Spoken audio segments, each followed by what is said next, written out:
I say every day. It's a getting closer to taking a bath with my fucking toaster. We're not qualified. Who are you? Explorers in the further regions of experience. I will do this thing. If you do not listen, then the hell with you.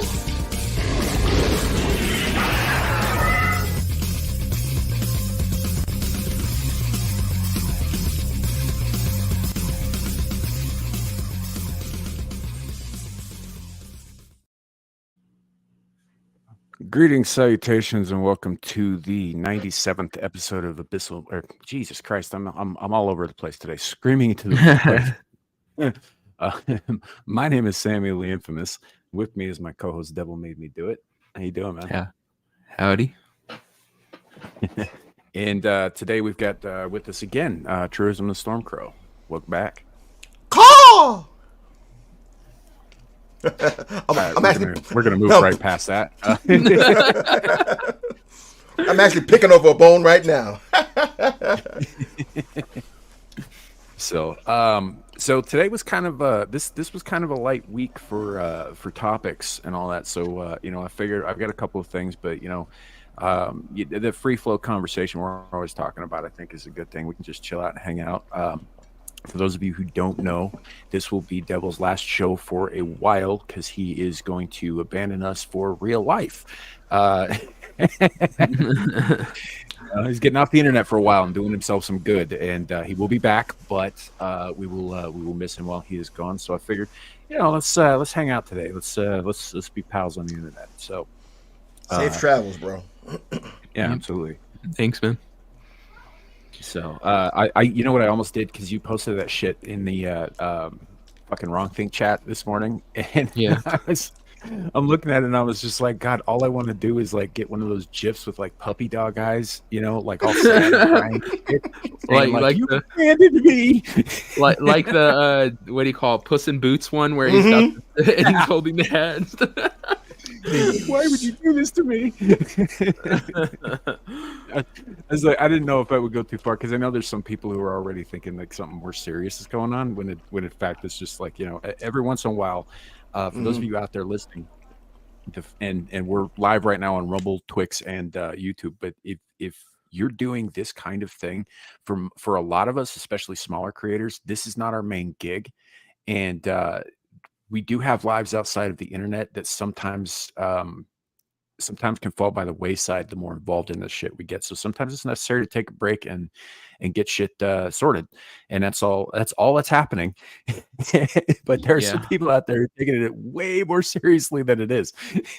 So, Yeah, it's that's exactly it. It's nothing big. I'm just taking some time, getting some stuff sorted out, resetting. Yeah, like I said last night on Ballbusters, probably big mistake, but I'll tell everyone now, because Dermy's got a big enough audience, it'll get around. And the last thing I want to do is put it where like you guys have to keep explaining to people where the hell I am, because the chat will ask, they'll be like, "Where's Devil? Why isn't he here?" And then you gotta, for the next 3 weeks say, "Oh, he's taking a break." So I'll tell him on Ballbusters. So I'm sitting on there, and of course Dermy, being Dermy, decides to start playing sad music. So I'm like, "Thanks, dude," because that's exactly what I wanted. Now everyone's thinking I'm like dying of something, or no, I'm just taking a break. It's really nothing that big. It's extended. Yes. Yeah, all the microplastics. No, it's really not that big a deal. I'm just taking a break. It's extended. It's going to be a little bit, but like I said, just getting stuff straight. Not a big deal. I don't even think people will miss me. Yeah, no worries, man. Look, it's like I've taken several breaks since you and I started streaming together. Like, sometimes it's just necessary to get away from the internet for a while and fucking get your head right. Yeah. It just is what it is, and this does take up a lot of time. Yes. There is a lot of work that we put into this shit, and like a lot of work. Let me qualify that. for other streamers who are productive and hardworking like Devil, it takes a lot of work. I usually just hit play and we start talking, and that's fine. It's like, Devil puts a fuckload more work into this than I think a lot of people do, actually, and he does it not just for his channel, but for other people's channels as well. And it's a lot, and it's almost like a full-time job, but like neither one of us are at a level where we're getting paid for this shit. So, Yeah. Yeah, it is. There's, you do your day work where you make your money, you pay your living, and then you got to come back and you got to, try to put on as good a show as you can give. And it does. And like I said, it's not just that, it's also at one point I was doing 13 shows a week. That many hours in front of the mic. Yeah, you're looking at like almost 20 hours a week in front of the mic. Yep. It can wear on you pretty quickly. Luckily enough, I got it down to 9 at this point, but still, it's a lot of time performing. Making content is just, I just need that time to reset stuff. So it's absolutely. At my peak, I was doing I think 8 to 9 shows a week, and 5 of them were with Devil. And it was and most of mine were all crunched up into the weekend too, because I don't do a lot of shit during the week on account of my work schedule, and being because I work during peak hours. So it is what it is, man. Plus you add in any extra shit you're doing, like game streams, that kind of thing, or whatever, and that's not including all the stuff you do off air to make the shit on air work. And so I totally get it, man. And Devil's been on fucking every goddamn stream in the universe pretty much. So yeah, I get it. You ain't been on mine, brother, but I get you. I understand. You ain't been on mine. You ain't pull up on me yet, brother. But I get it. Now you gotta take that break, brother. I got you, fam. I got you. So ain't no hurt feelings, fam. I got you.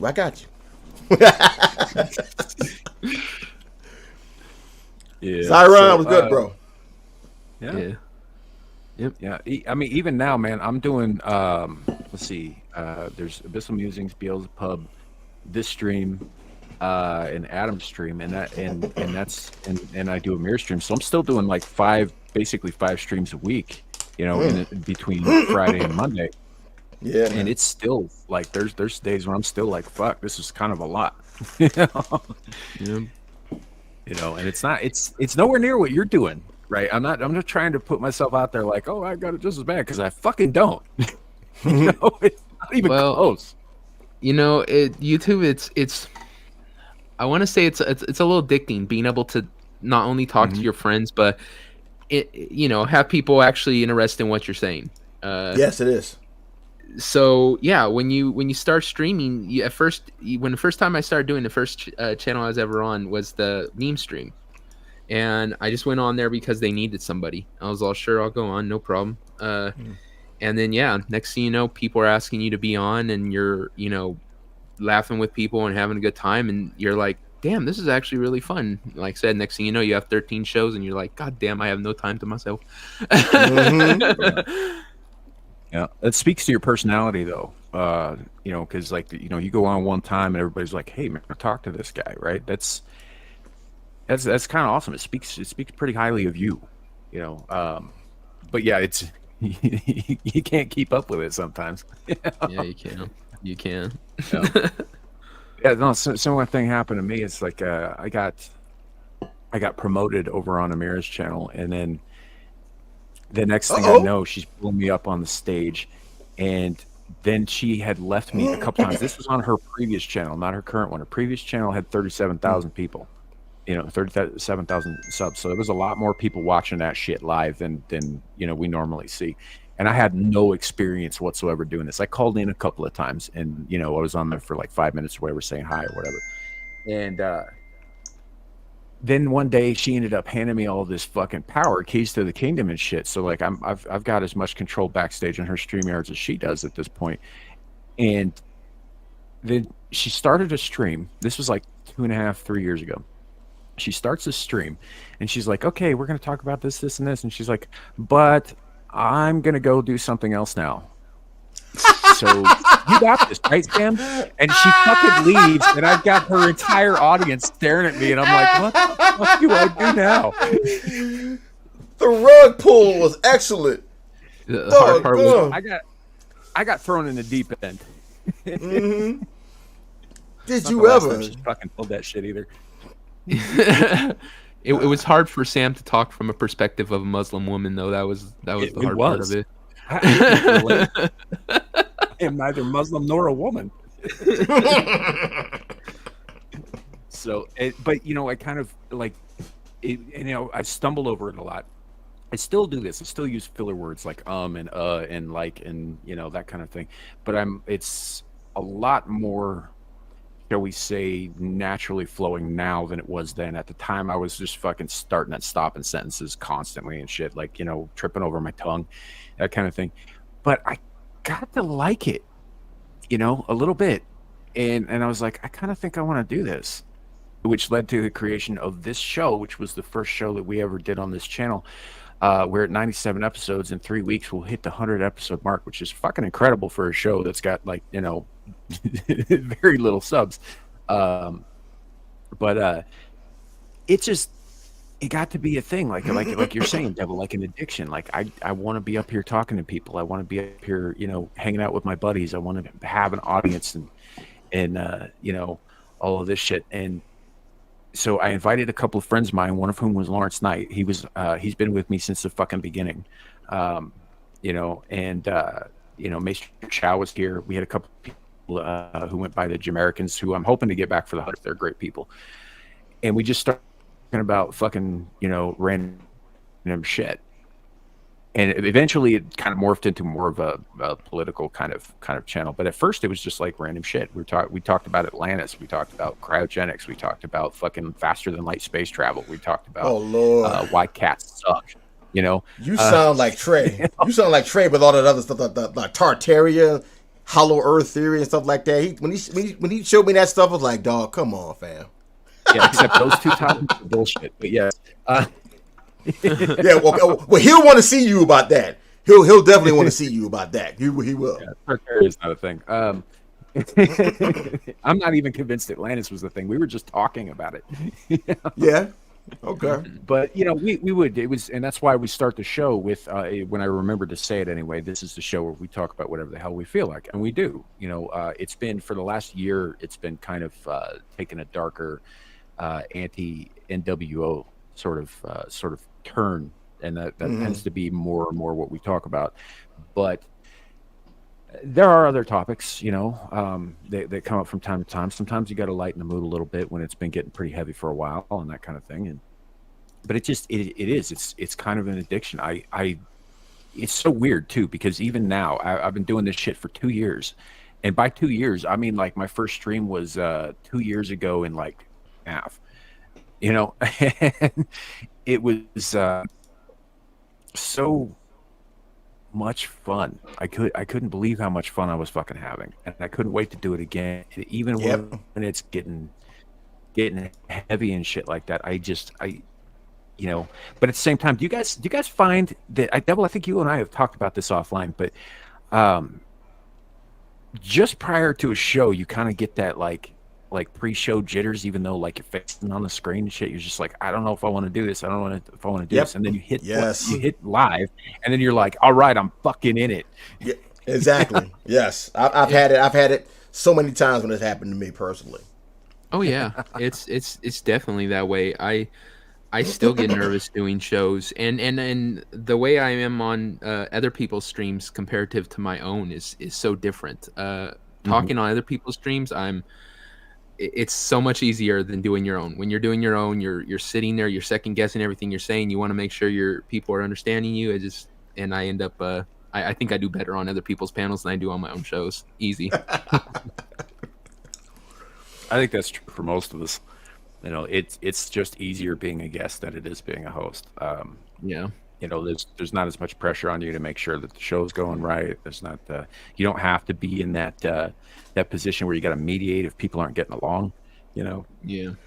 Sometimes, sometimes, honestly, and I've been streaming seriously now. I guess with this new channel I have now. 'Cause my first channel it got clipped for basically for bullshit, but I hurt people's feelings. But this channel now it'll be a year this August, right?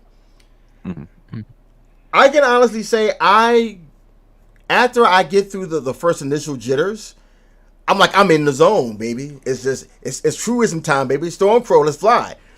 And I find, and you probably may have seen this too, maybe even yourself, Devil, that when you're discussing a topic and you're really you're cooking everything, all the thoughts are flowing correctly. You're on edge. You're expounding it correctly. You feel the flow going through you.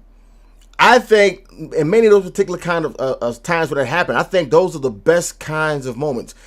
Not even when you have Zapanuru. It's when you just by yourself and you are literally, for all intents and purposes, holding a clinic on whatever topic you're discussing at that point to the people. Yeah, I've had that a couple times on like Wrong Think, where we'll be talking about something and it'll just all kind of click in your head. You laying your stuff out and it's euphoric, kind of. And also talking to the whole side of it being like an addiction. That's why I'm cutting off all form of internet. I'm not going to be on Twitter and stuff either. Is solely because I know if I'm on Twitter and I'm talking to everybody, all my friends, all the people I stream with, I'm gonna want to go right back into it. I'm gonna want to get drawn right back into it, which is kind of why I'm kind of like doing a cold turkey thing here and just staying away from it, because I feel that's where I feel most bad. I don't feel bad about the YouTube side of it. People have plenty of stuff to watch. No one's gonna be like, oh God, since I can't watch Devil, what am I gonna do? I mean, I watch your shows during the week, so that's gonna be a little bit of a dip, but for me, well, you're the one. No. But it's cutting off talking to all you guys every day and stuff is a lot harder. Not chatting with people, not being in the chat groups. That's gonna be the harder part of it. But like I said, it's what it is. You gotta do what you gotta do. And like I said, I don't even think people will miss me. I'm sure after, they'll be like, oh, you're back. Oh, where'd you go?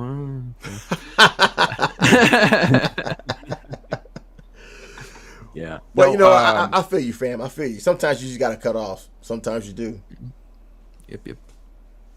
Yeah. What might actually help with that, Devil? When the day comes, deactivate your Twitter account. And I don't mean forever.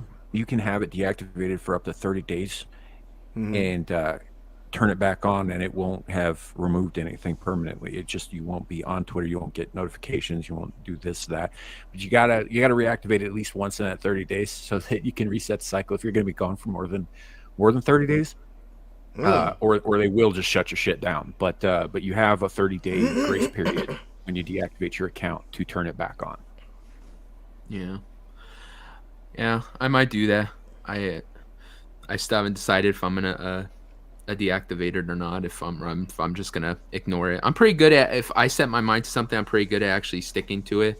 So if I say I'm just not gonna go on Twitter and I'm not gonna pay attention, I can.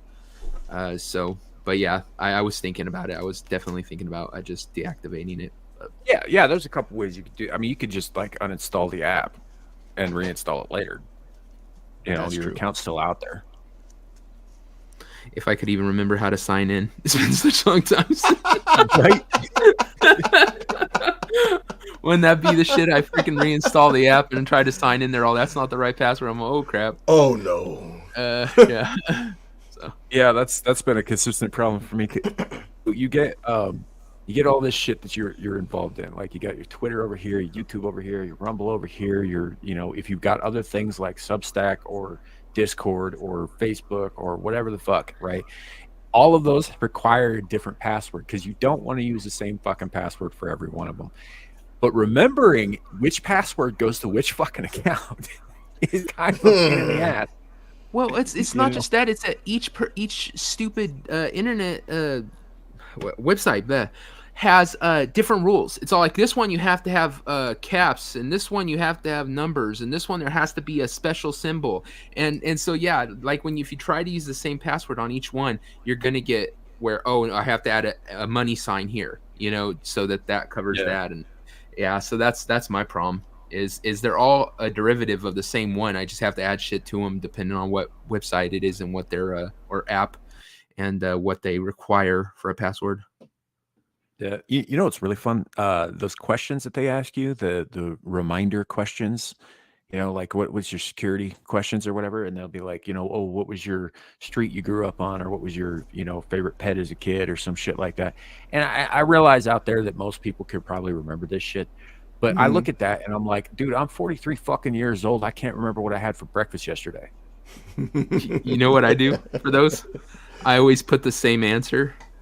Like, so no matter what it is all like, what street did you grow up on? I say the same thing as I do if it's what's your favorite song, what's your favorite animal. It's always the same damn answer. So there you go. I never thought about that. It never occurred to me to game it like that, man. Simple genius, man. The mind of the killer. The mind of the killer. That's next level right there. Whole nother level right there. That's not to put too fine a pun on it. Diabolical. my evil genius moment right there, I guess. Oh man, but yeah, it is. Social media has a way of working its way into every aspect of your life, and like a virus, like a worm, and it's not healthy. What we do is not a healthy thing. Let's be honest.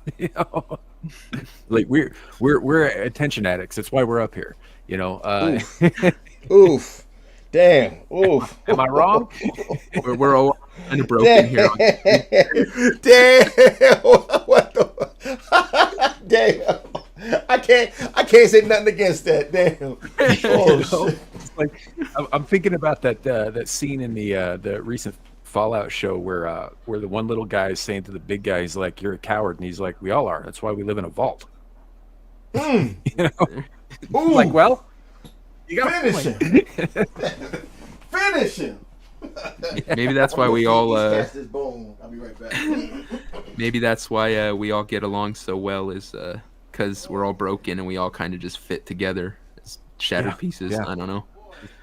We definitely fucking enable each other. That's for sure. Yes. This YouTube is our crack house. Okay, we're all in there, broken people. It kind of is. And I think for the most part, like you and I are doing, good things out there. We're sharing, shit with the world that we think needs to be shared or that's important or whatever. We talk about things that are important to us, and there are people out there, as we're coming to find out, who are of like mind, who think these things are important as well. And we have fun and we laugh, and that's all good and healthy. The problem is that we get twitchy withdrawal syndrome when we're not doing it. Yeah, and that's not so good. Yeah, that does concern me on this time off. Is like I said, is I know that in a week, first week I'll be good. Second week I'll be fine. By the third week, I'm gonna see something on the news, something I want to talk about, something that's just gonna, and I'm gonna be sitting there going, God, I really want to go do a stream about that. I really want to just see what other people are thinking about it, and so yeah, but I'll make it through. I know it. It's yeah. Cavitano, we're not all doing Ricada stuff. I don't even want to get into that fucking mess, but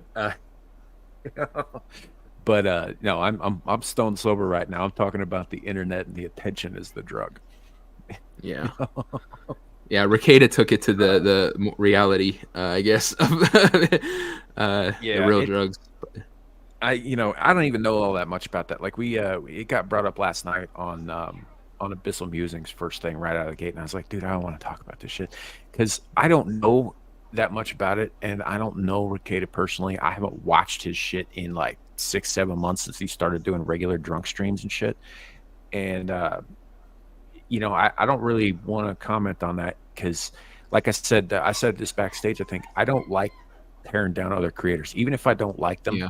Even if I've got something against them or whatnot, I don't like doing that. I don't like, especially not live, kind of thing. So, Ricada's going through some shit that maybe could have been avoided, from what I understand. But that's not, that's something that he's going to have to deal with. Yeah, they talked about it on Ballbusters, but I'm the same way.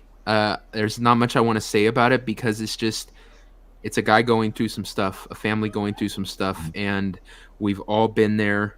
I've had plenty of friends who've had those kind of addictions, problems, and it doesn't help anything by talking about it and let him recover.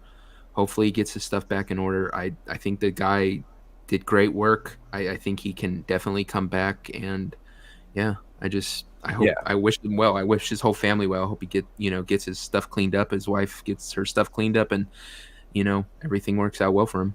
I don't want to judge him. But if you take that on the other angle, like because Ricada was somebody that we had long considered part of the fellowship and whatnot. I mean, maybe an ancillary part, but a part nonetheless. So let's look at somebody who isn't a part of that. Somebody like DSP or Grace Randolph, or somebody that I can say personally, I do not fucking watch their content because I do not care for their content, and I don't really care for them. If they were in the same position that Nick Ricada is in right now, I'd still not be talking shit about him because that is some fucked up personal shit that's none of my business. Yeah. There's a difference between struggling and finding a probably a bad way through it, drugs and everything right there, but and somebody fapping on stream like DSP where you can or like you have every right to use the best. Saying I want to diddle a horse, right? That's fair game because that's out there. Yeah. I don't think he's actually out fucking raping horses, I hope not. But if that was a thing that was happening, I'd be like, dude, get some help, and that's all I would fucking say about it. Yeah. Shank, put the pony down. Yeah. So it's not really my thing. I don't like going after other YouTubers because for a couple of reasons. Number one, because it ain't right. It's not right to do that. It's not right to do that to anybody. If you got a personal beef with somebody, it should be personal. It should be between the two people. You work it out that way, however that ends up looking. But also because that opens a door that makes you a target. Yeah.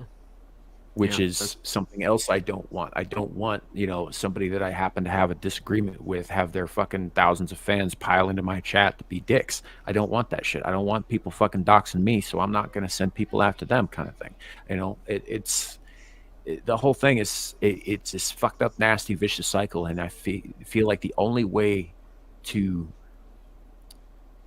navigate that is just to simply not become involved in the online shit, the online drama. Yeah. Just say you wish them the best. You hope that it all works out, and move on to a much more interesting topic. Yeah.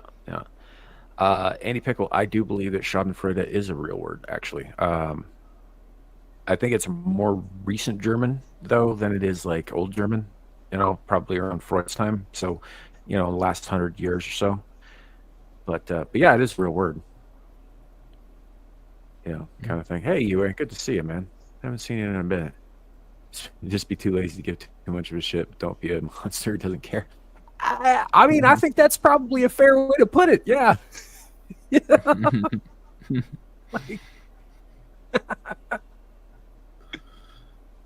Oh man.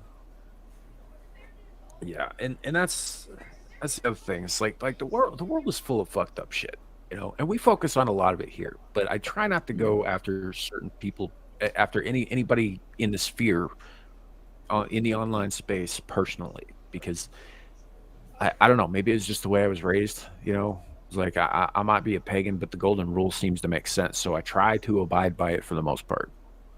You know, I fuck up. It happens. I ain't perfect, but you know, I do try to live by that because I don't want people doing bad shit to me. So maybe don't start none. There won't be none, right? Yeah. Don't no one needs to laugh when people completely collapse. We live by the leave Britney alone rule here. Yeah. You said that thing the other day, and I forget which chat that was, but you said something the other day that was along those lines, and I was trying so hard to find a GIF of Britney Spears from South Park with like the top half of her head blown off. Oh yeah! Oh god, I remember that. Holy crap! back when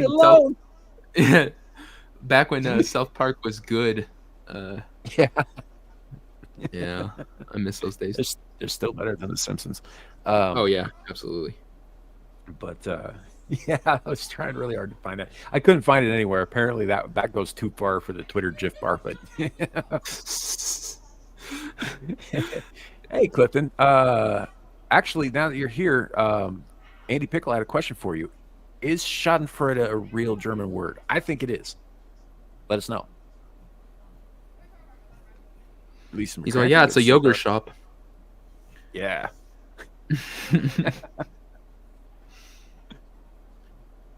I don't know. I haven't been following Brittany. I think she's had a very unfortunate life, and it has marked her, and that makes me sad. So I don't know. There's nothing I can do about it. But yes, it is. Yes, it is. There you have your answer, Andy. So. Yeah, she's been putting out a lot of those weird videos, but she ain't hurting no one. I mean, if you want to dance with knives, do it.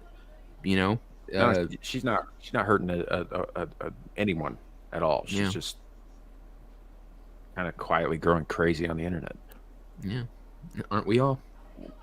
Right. Well, and that leads us back to how we started into this conversation in the first place. Was with you taking a break? It's like you got to preserve your mind. You got to preserve your sanity a little bit, and you got to do that. To borrow a phrase from the internet, you got to touch grass sometimes, man. You got to go outside and like feel the sun on your face, except for me because it hates me.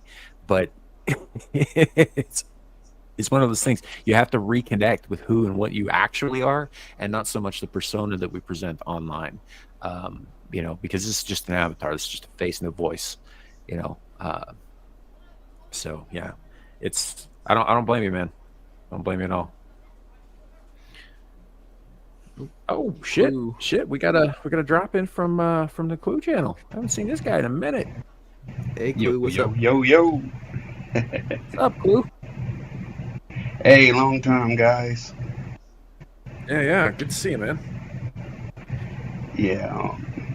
I've heard bits and pieces about this guy who something to do with alcohol. Is that what y'all talking about? We're kind of avoiding talking about that. Oh, okay. I don't know. Yeah, there's a all I lot heard. of alleged. Yeah, there's a lot of allegeds and a lot of I don't know anything factual, and even if I did, it's none of my business. Oh, okay. So Yeah, kind of took our space by surprise. That's everybody, all the streamers are talking about it. Yeah, everybody's talking about it all over the place, and that's the other reason we're not doing it is because if you want that information, it's out there. Yeah. All you got to do is turn on any given stream that's in any way related to or critical of the Potato Law channel, and it's all over the fucking place. Yeah. Yo, my favorite non-racist joins Apanaru. What's good, Clue? Yo, Truism is here. How'd you Yes, keep sir. Yes, sir. Who's out here getting moonburned? I came back and read the chat and said, I get moonburned, huh? Yeah, the Squatch is pretty pale, so Woo! he glows in the dark a little bit. I saw that Squatch that Nicki Minaj got arrested in Amsterdam. I guess she was caught with drugs. Good. Good. You think it's gonna be like a Brittany Gaynor? Is that what her name was? Type thing where like we're gonna have to trade some like merchant of death to get her out. Oh, yo, that was the corniest. Yeah, that was the corniest shit ever. Why in the fuck you gonna trade that just for that motherfucker? Let that motherfucker sit her ass in a fucking Russian literal gulag. Yeah, let her experience some real oppression. You see that shit where she came out a couple weeks ago and she was like, "Yeah, you probably shouldn't have traded me for that guy." Yeah. Like, what the fuck? You say that after you got traded. No, say that before, bitch. I'm 100% certain them Russian dykes, boy, they put that thing on her. They put that thing on her. She got patriotic real fast. Real quick. Yeah, I think Clue, you're in your truck, right? No, I'm actually in a hotel. I'm actually not working for a chain. Oh, it's because it do kind of sound like you're like you're near a fish tank or something. Or you like you was some background noise. Yeah. I can fix that. See, Clue got the new stuff. Clue got the new stuff. He showed it to us in the Telegram. We're like, oh wow! I was kind of jealous. Like, damn, he got all the toys. Right. I wish I had him. Sheesh. I'm trying to be like Clue when I get to be older. Shit. Yeah. He got his own hotspot. He got all this stuff. So, have you guys heard about this? This is it kind of passed by my radar a little bit. There was a little bit of a Snickers controversy not too long ago, where they removed the dick vein from the Snickers bar.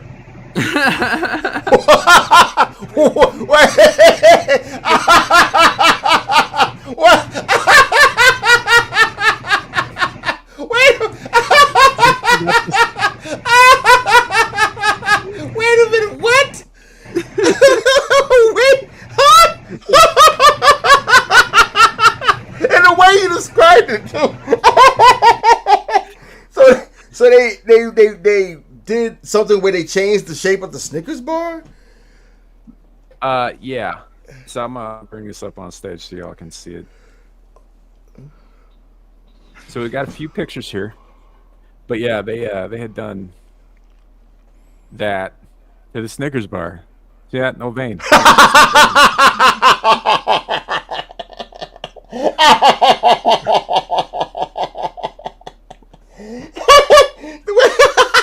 the way she's saying it. Right, does it? See who took the dick vein out of my Snickers?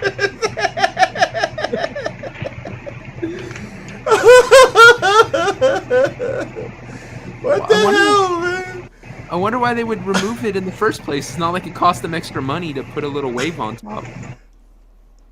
I don't know. Maybe I don't know. Maybe they thought it looked too phallic. Maybe. Yeah. I don't even know if this is like a real thing. If this is maybe this was just like a meme job or some shit like that. But I had heard something briefly about it, but it didn't really get around that much in the spheres I run in. So I saw this post as like just the controversy, and I was like, okay. And then I saw that picture. I was like, what the fuck? There's no dick vein. So what the fuck? A dick vein in the Snickers. Yeah. The combination of those words. Yeah, Twix makes it worse because, like, because it put the vein back, right? So Twix makes it worse. It goes, phew, close call. And Snickers goes, waiting for the day you show yours off. Oh, come on, feeling the veins as it goes down your. Oh my. You gotta wonder. I'm sure it was like it originally happened because they probably were doing it by hand and stuff, and so having it so clean wasn't really an option. But do you think they had the candy bar originally and they did it just like that picture was, and somebody said it's missing something, and then oh, there you go. Now it looks right. It's missing that BBC energy. I never even thought about it like that. I just thought it was just it's just a Snickers. I wasn't even thinking about it. Oh my god! No! I'll never be able to eat a Snickers again. Oh man! Damn.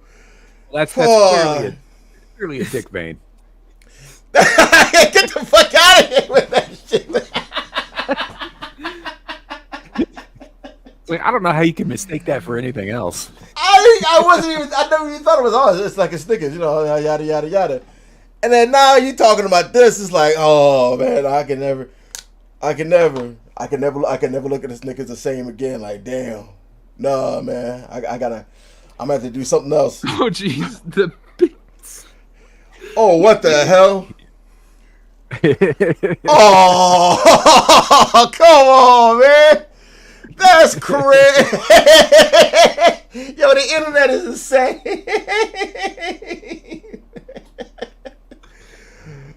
Oh.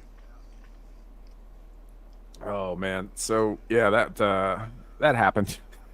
That's why they say it really satisfies. Isn't that right, ladies? Hint, hint. Right? Wink, wink. Like, are you hangry? Eat a Snickers. I'm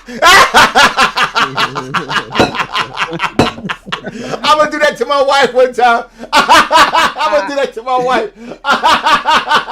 Nigga, I'm gonna do that to my wife one That time. doesn't work for me because my shit's pale. So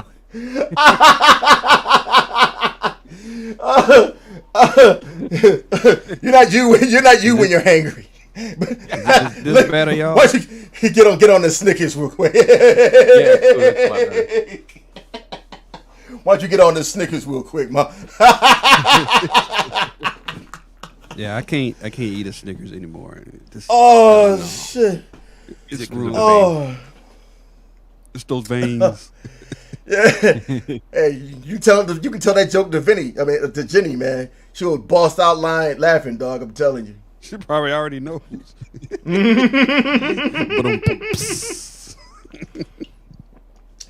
yeah. Oh man, I couldn't believe when I saw that shit. There's not a lot to cover there other than the fact that they tried to put a Snickers bar out without the veiny texture, and people lost their shit over it, and so they brought it back. That's really the whole story. They got addicted to the BBC texture. Hey, you need texture when you take a Snickers. It's about the texture.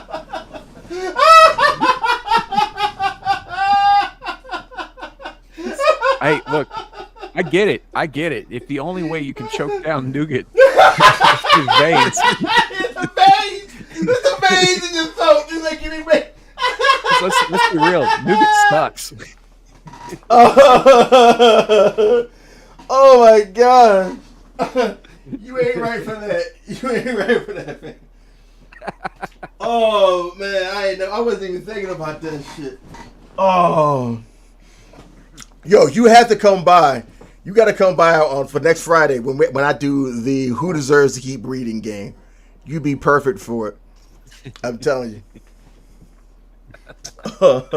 We'll see about working out some time, man. I might have to rearrange my work schedule a little bit, but yeah, we might be able to make that work. Oh man, yeah, you'd be a perfect fit for it. Are the veins more prominent on king size dark chocolate? See.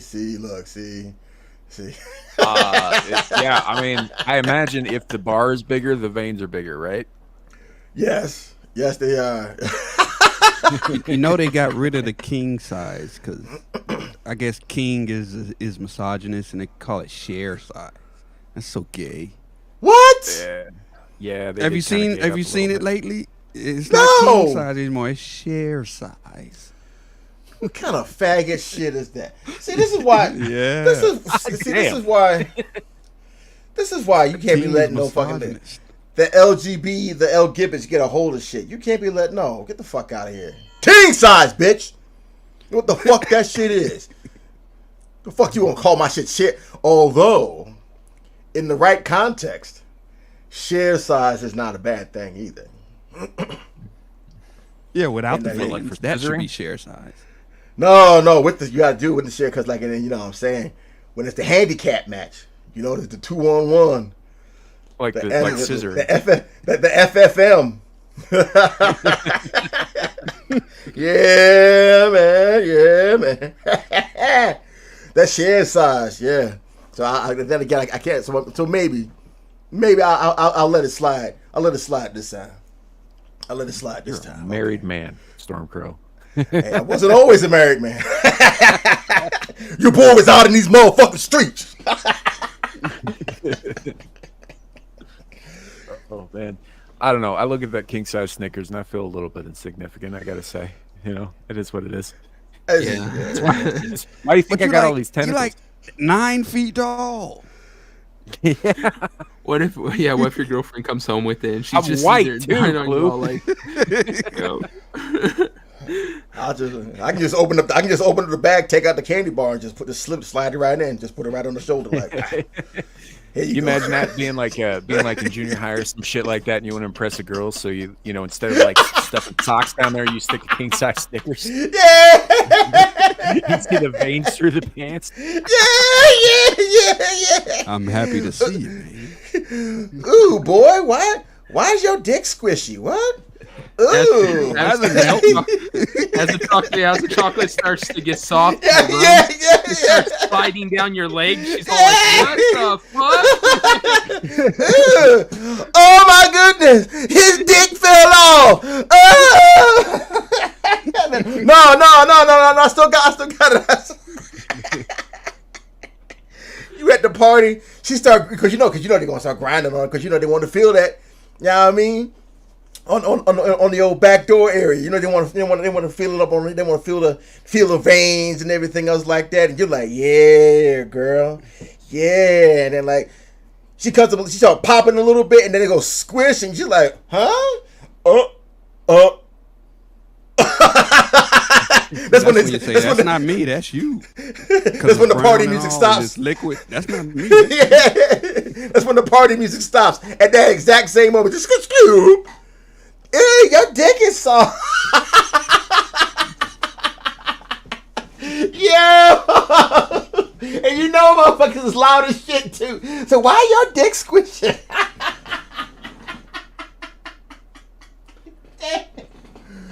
Oh shit.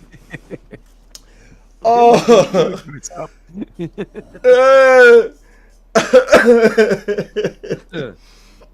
Oh, yeah. I thought I'd lead in with a little bit of humor there because that's one of the funniest fucking things I've seen on the internet in a while.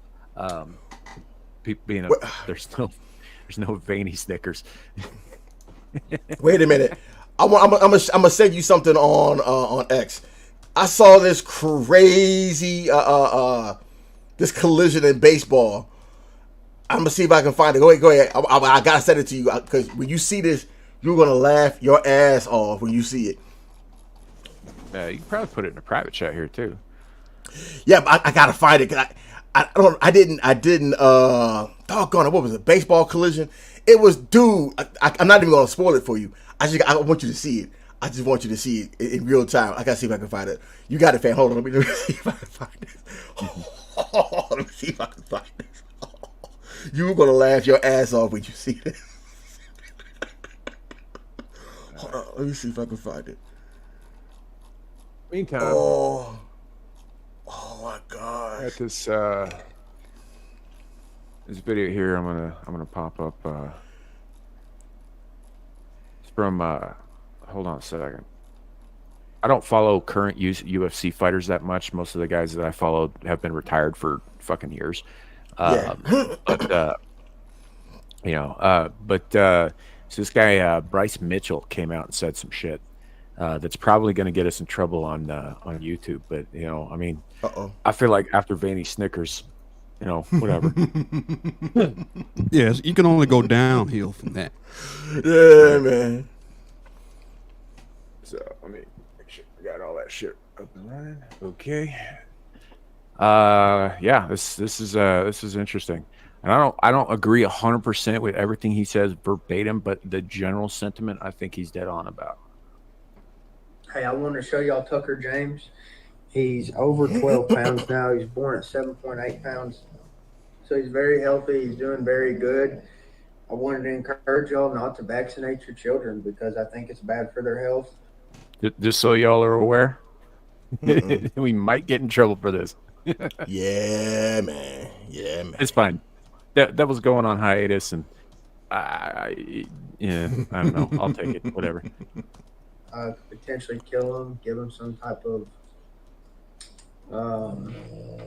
make them autistic. I mean, seriously, these vaccines are poisonous. So don't vaccinate your kids. Tucker's also going to be homeschooled. We're going to have to homeschool our kids, or they're all going to end up turning gay.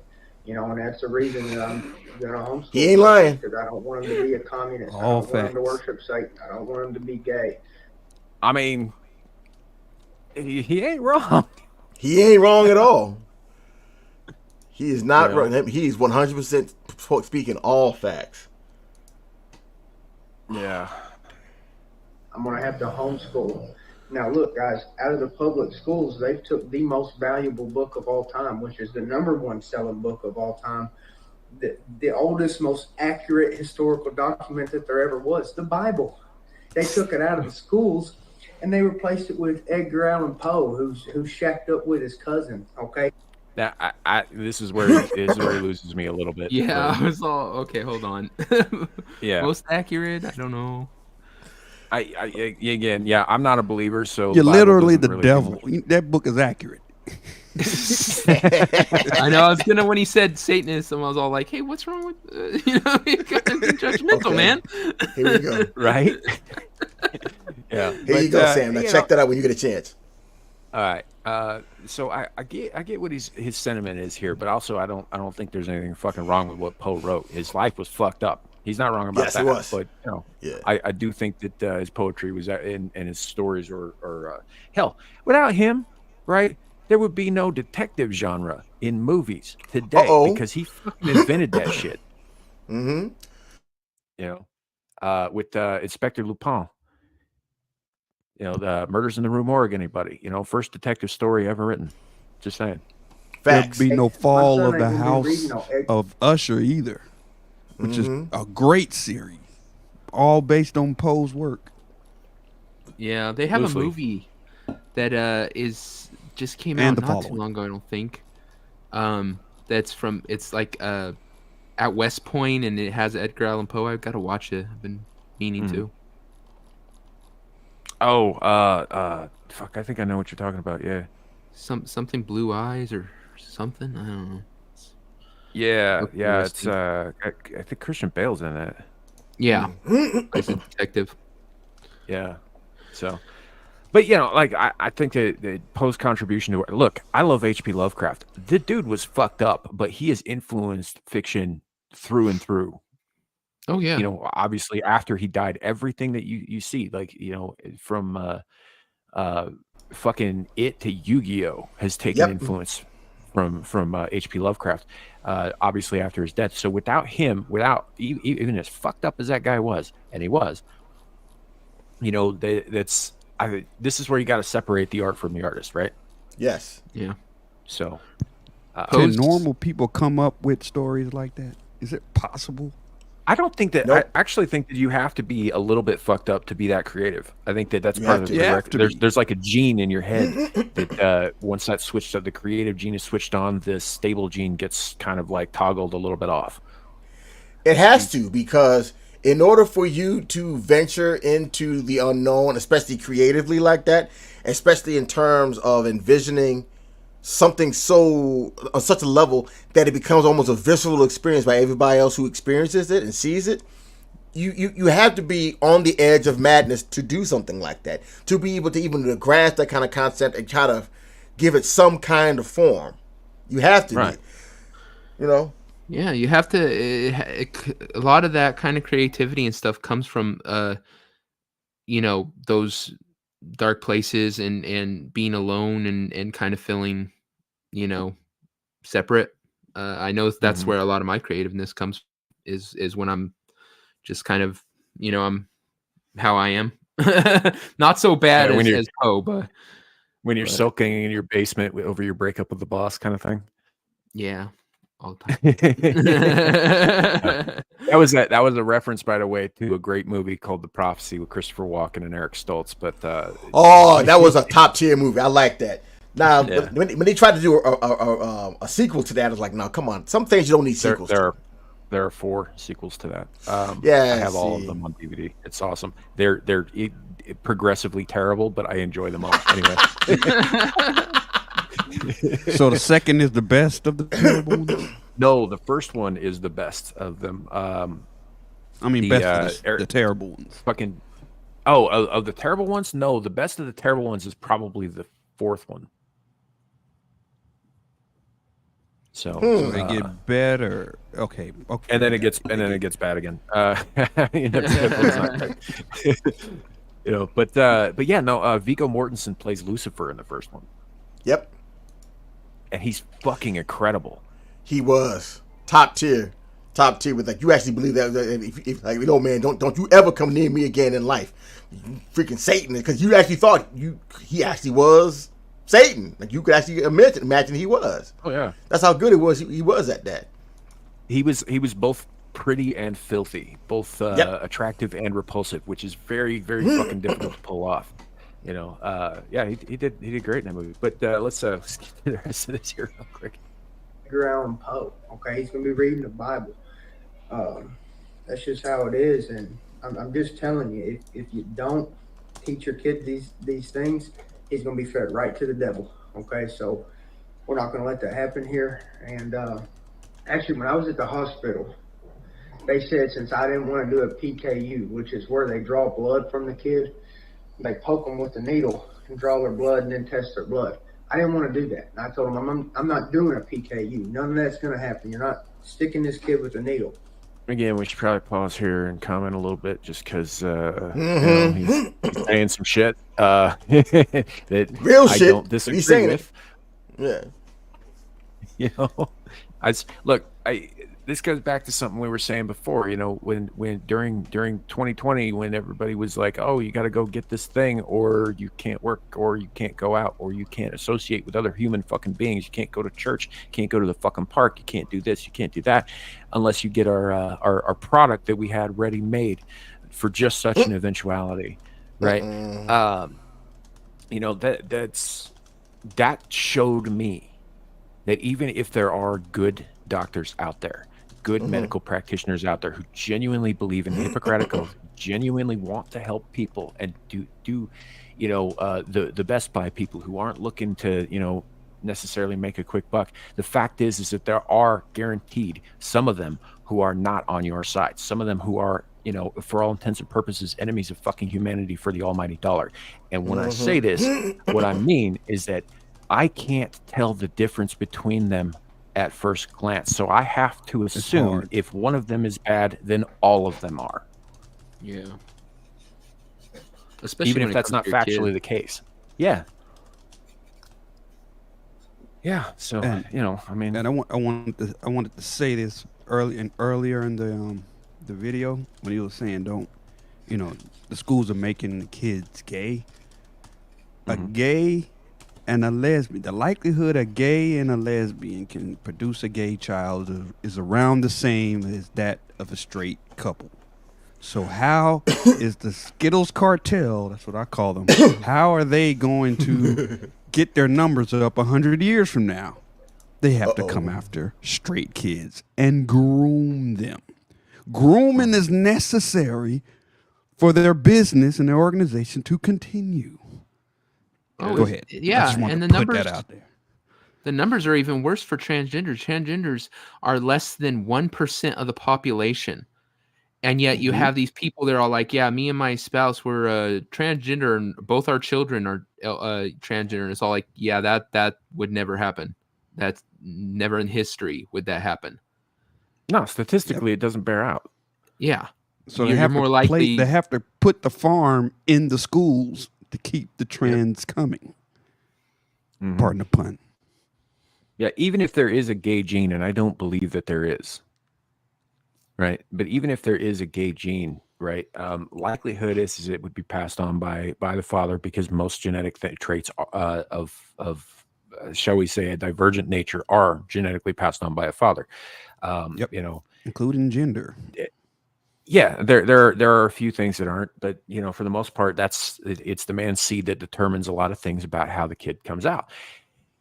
To put this in a more like pop culture context, like take the world of the X-Men, for example, right? Two mutants getting together and making babies. The odds of that baby being another fucking mutant are pretty goddamn low. Right? Well, it was Look at Graydon guaranteed in Creed, who is, Heroes, so yeah, I guess they didn't want to Graydon get Creed, sued, who so is the he son did of the opposite. Sabretooth and Mystique, is 100% human and the leader of the organization that hates mutants because both his parents were mutants. He's a bit like Hitler, like that. But you know, generally speaking, most of the mutants in there have one human parent, usually the mother, and one mutant parent, usually the father. You know, and you know, and again, this is just like a pop culture parallel. It doesn't necessarily translate to what I'm getting at. It's just sort of painting a picture here. But if there is a gay gene, I would almost guarantee that two people who are gay, right, like you're saying, the odds of them producing a gay child are slim to none. Yep. You know, because So the they have natural to state of breed. humanity is to reproduce, and in order to reproduce, you have to be sexually attracted to the opposite sex. Because that's how the genetic shit works. So they want no. the straight stuff to be from conception to pre-K. You're allowed to be straight those first 4 years. After that, yeah, you got to be groomed. Got to get you ready for the other side. Right. Hey, Boosh. I do. I scream loud. Oh Lordy. I should probably stop doing that. So let's move on. Or I'd say something worse. Then they told me that the DHS was going to come and investigate me, had rights to take the kid, all of this. They threatened me with violence from the government, basically. Now, they said, what do you think about that? And I said, well, that's all right. I'll be dead. They said, what? I said, you heard me. I said, I'll be dead. It will be a cold day in hell when somebody comes try to take this baby from me. You understand what I'm saying? I don't care if it's DHS, FBI, CIA. I will be dead before anybody lays a finger on this child without my consent. And so that's the kind of passion it's going to take from parents. And if you're not ready to do that, to go to that extent to protect your child, you shouldn't have a child, because I will die for this child. And I'm going to ensure he has the best life that he can. And that's all I have to say. Yeah. Salute to him. Salute Absolutely. to him. We need more fathers like that. We really do. That's just called being a father, man. Like the fact is like a lot of guys out there who have kids are not fathers. You know, they don't invest that much into them. They're weak about it. You know, how many guys, you know, knock a woman up and then never, you know, bother to check on her again, kind of shit. You know, it's just, it is what it is. There's a lot, especially younger fathers, they're not that invested in the next generation. And, you know, here's the thing, as a parent, and I know there are other parents here in chat and all that stuff, and y'all get it.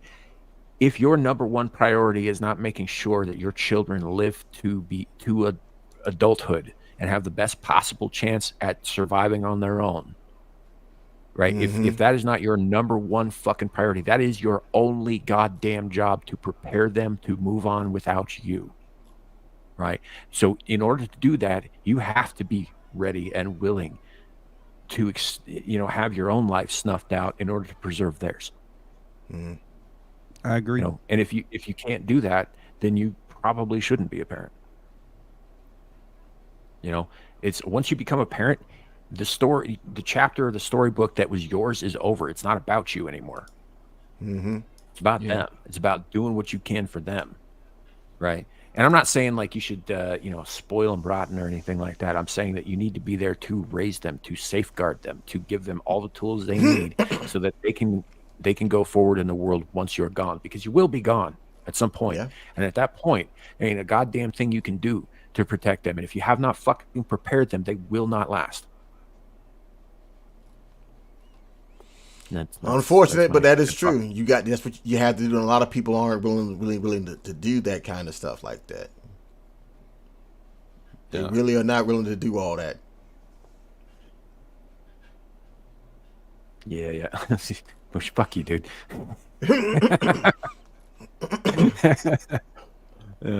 No, my kids are wonderful little, human-looking beings. Wonderful human-looking beings. Yeah. So the mother is human. Well, you're gonna get me in real trouble, if I answer that question. See. Here we go. No, she certainly comes off that way to the stranger. Yeah. I know. Yo, I just seen the most ignorant shit on X right now. You gotta be more specific. It's like a billion ignorant shits on it. Well, if Sam wants to look at the one thing, I can pose it up again. There's other one. Dog, this is fucking insane. I'm gonna put this in here too. Oof. All right, pulling up something here. Hey Sam, I think we should just go full Rumble. I know the user interface is not all that, but they're pretty free over there. Yeah. Basically, just don't do anything illegal, and you're good. For given value free, yeah. There's some other issues besides the UI that I got with Rumble, but no, it's fine. It's fine. We're on Rumble right now, and I can say that because Rumble actually doesn't mind my saying things out loud. Yeah. YouTube, on the other hand, can. I love my chat. I love my chat very much. I love all of you guys. I'm glad you're here. YouTube itself, the corporation itself, Mama Susan herself, and by this I mean the metaphorical Mama Susan, can go fuck themselves. You get monetized over there after 100 subs. Holy shit, that's loud. Who, me? Sorry, I was pulling up that video you sent me, Truism, and it's like I had the volume jacked all the way up, and it's like, fuck, I can't hear anything. Oh, sorry about that. I told you that it was crazy, isn't it? Crazy, right? Yeah. Let's see about pulling that up. Fuck, man. Oh, where was there was a comment in the chat I wanted to address real quick first too, though. Aaron Laura, good to see you as always. The trans stuff is absolutely population control. Yeah. It isn't. Look, like there are people out there who aren't comfortable in their bodies and they want to like do this and that, and I think that's kind of misguided, and I think that there's something wrong in their heads that they want to mutilate themselves like that. But I also, recognize that if they're adults, they can do what they want to do. They can, I as much as I would like to, it's not really my call to stop them. That's fine. The problem is when you get into teaching like these little kids and shit that you like Barbie dolls and you have a penis, so you might really be a girl and all that stuff. And they start implanting those ideas in their heads, and that's where you get all these teenagers that we're just seeing now who are regretting fucking like going through the transformations in places like California and stuff that we're allowing it, places like Canada that we're allowing it. You're seeing these, and they're realizing too late, after the hormones, after botched fucking surgeries like mastectomies and shit like that, that they were duped into doing something that is fucking permanent. Yeah, 90% of these people, when they go full surgery and all that shit, when they go full surgery, it's 100% the case. They're sterilized, not real. Yep. Right. And that's the saying, but you're right. They're done at that point. That's why I took my kids out of public school. We homeschool just for that particular reason, because they don't care. They do not care at all. Not even a little bit. They'll jack your kids all the way up and be proud of it in the process. Well, they don't look at them as your kids. They look at them as their kids. Society. Yeah, it belongs to society, not you. You're right. My bad. You're correct. You know what? I'm tripping. You're right. You're right. Yeah. Yeah, You hear what the California's doing? They're trying to become, or maybe they already did. They're trying to become a sanctuary state for children who want to transition. yeah, I saw that. If you're in a state that doesn't allow it, all you got to do is catch a flight or catch a bus to California, and they will keep you safe as you transition in California. They're trying. They've done that with a lot of things. Abortion. If you can't get abortion in your state, come to California. We'll pay for it. Type thing. It's ridiculous. They'll pay for it. Yeah, hear that they're part. actually paying for people. They're paying for the hotel room for you to stay here. They're paying for you to go to the thing, have the abortion. They're trying to. Essentially, California has become this tyrannical thing where if another state makes a rule that they don't like, well, just come here and the taxpayers will have be forced to pay for it. Yeah, it's ridiculous. And if they try to come and take you out of California, California would consider that kidnapping. Yeah, God, I hate Newsom. I hate him so much. Why did y'all vote? Not you, but why did your brethren and sisterin vote this motherfucker in the governor? That's just crazy. Because people are retarded. That's the base of it. Like the guy's never done anything right. Like, okay, one of the biggest things he sucked as lieutenant governor. He sucked as mayor of San Francisco. This dude's been sucking. Pun intended. they don't even realize when he hurts them.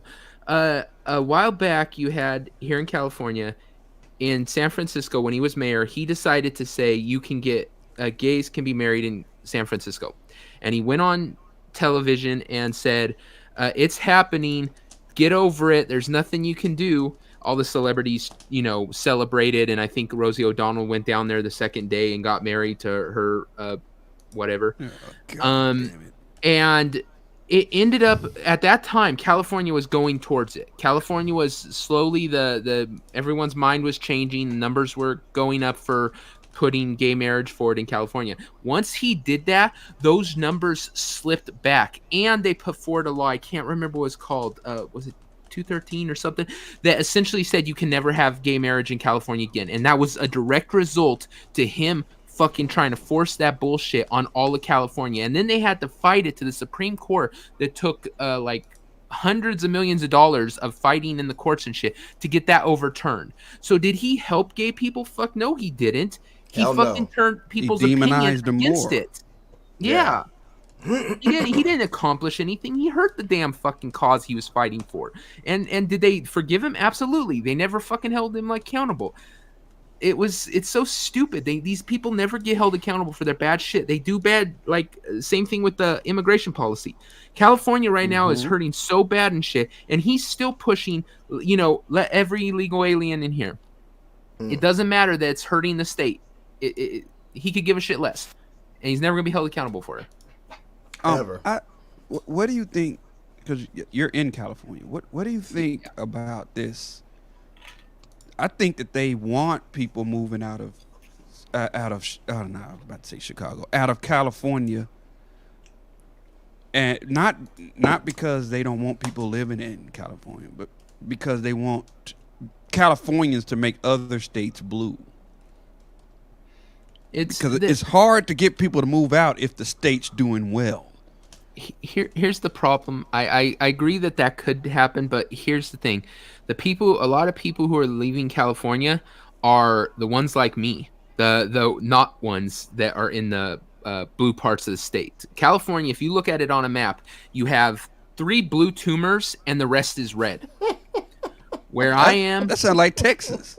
Yeah, where Houston, I am, Dallas, and Austin, and then you had the rest of Texas. Yeah, we here in California, where I live, is up at the top. I'm right up against the Oregon border. We don't even consider ourselves Californians. We're state of Jefferson. We hate California. We literally hate it. Those are the people who are leaving because they just can't afford to live on the bad choices made by the rest of the state. The more populated part of the state, I guess. So a lot of red is leaving California and going into those states too. Like, I want to move to Texas. I ain't going to go down to Texas and start voting California policies. Hell no. I'm going to go down there and keep it red as it can be. It's it's born and raised in Texas. So I ain't gonna lie. I think You're Texas is welcome. going to be purple, yo. I think Texas is going to go purple, yo. If I the think it is. blue keeps coming, yeah. I think If it's those gonna be purple illegals as keep fuck. coming, yeah. Yeah, That's why we got to keep going in there and making it, keeping it red, man. I don't know what you're going to do because I don't know how you're going to convince if there are illegals that are coming there and they're coming to stay. I don't know how you're going to convince those people who are getting all these goodies from that party to kind of go for the party of, and let's put the point, self-reliance, the self-governance, stuff like that. I mean, because everybody likes the free goodies. Well, the illegals, they're coming over. They shouldn't be able to vote. Democrats obviously want to tear that down and give them the ability to vote. And actually, at least here in California, a lot of legal immigrants don't like illegal immigrants. Like A lot of them don't, Chavez or and whatever. they hate Yeah. them more than we do. Like, Yeah. I bust my ass to get here. You just gonna Yeah. hop over the fence? Fuck out of here. Yeah, I put 10 years in to get, my green card and my family to become legitimate shit. And then you come over here and you're supposed to just be given shit because, Gavin Newsom decided that you deserve a free house type thing. It really pisses them off. Yeah. So they're not all for that. In fact, it's actually turning the Hispanic vote against Democrats. They're losing ground there, just like they are with black people. They've lost a lot of ground to Trump with the black vote. And they're panicking, I think, which is why they're really holding on to the LGBT crap vote and, trying to really push to get illegals to be able to vote. Because if they can bring in a voting base that's already prone to vote for them, that's their goal. I got two bits of good news for you if you move to Texas. Number one, Texas is so big that if all the major cities get bluer and bluer, the state can still be red. That's number one. Number two, all those legal immigrants that live in Texas, like you said, they're going to keep it red. They're going to keep it red there. They're not going to turn blue. So that's two good things. Well, the thing is also if you have all the blue leave California to go make Texas purple, then that leaves California open for some red people to move in and turn it red. Because at one point, I haven't thought California about that. was red. California was I think red that was state what for a Carter while. was it Carter during Carter? It was I red, believe so. or was it Yeah. Reagan? It was like either was Carter or Carter. Reagan. It was red. I think it Reagan. was Carter. And red Was it by a Reagan? landslide too. Yeah. Mm-hmm. And so, yeah, I mean, and it can be again. So like I said, if all the blues keep moving out and going to Texas to turn it purple, hey, opportunity, guys. Great. The houses will be cheaper because there'll be too many of them empty. And I'll take a Pacific Coast property if it's cheap. If you get rid of the commie half of California, California is an amazingly beautiful state. Been all over it. I remember how it was in the 80s, so I know. Yeah, it would be lovely if we could take this state back and turn it red. I pissed in the Pacific in the 80s in California. I was swimming. I was 4 years old. Probably. Yeah. I was 4 years old. Is the piss still there? Probably. I don't know. Yeah, our water's not the cleanest anymore. Thank you very much, Sam. I know. That's bad business. Samuel was the first to pollute it. Don't tell me y'all got Ugandan water out there now. Come on. Look, it's not like people in LA aren't used to drinking fucking fluids from children. Just saying. Stop it! Stop! Oh wow! This is a family show. This is a family show. Where we getting this family show shit, Cliff? Damn, Sam. Shit. Oh, gone. I wish I had my thing. That's a hot one right there. I'd have dropped that for you right there. Yeah. Shit. Yeah. Hey, Devil, I might need you to bring if you're bringing stuff up. I might need you to share it because it's fritzing out on me over here. Yeah, the shitter net's there. I just wanted to. I was gonna show this. Pretty funny. Okay. Just found this. Yeah, sorry, Aaron. Sometimes I forget there's ladies in the chat. Oh, eat it. 100% vegan ice cream. No sugar, no ice. eggs, no lactose, no calories. Well, it's not a lie. That would cost you $15 here in California. Yo, can you imagine being able to sell that for like hundreds of? Oh my gosh. Yeah. Oh man. You know, I've long had the opinion that if California wants to be commie so bad, they want to be beholden to people like the CCP so bad.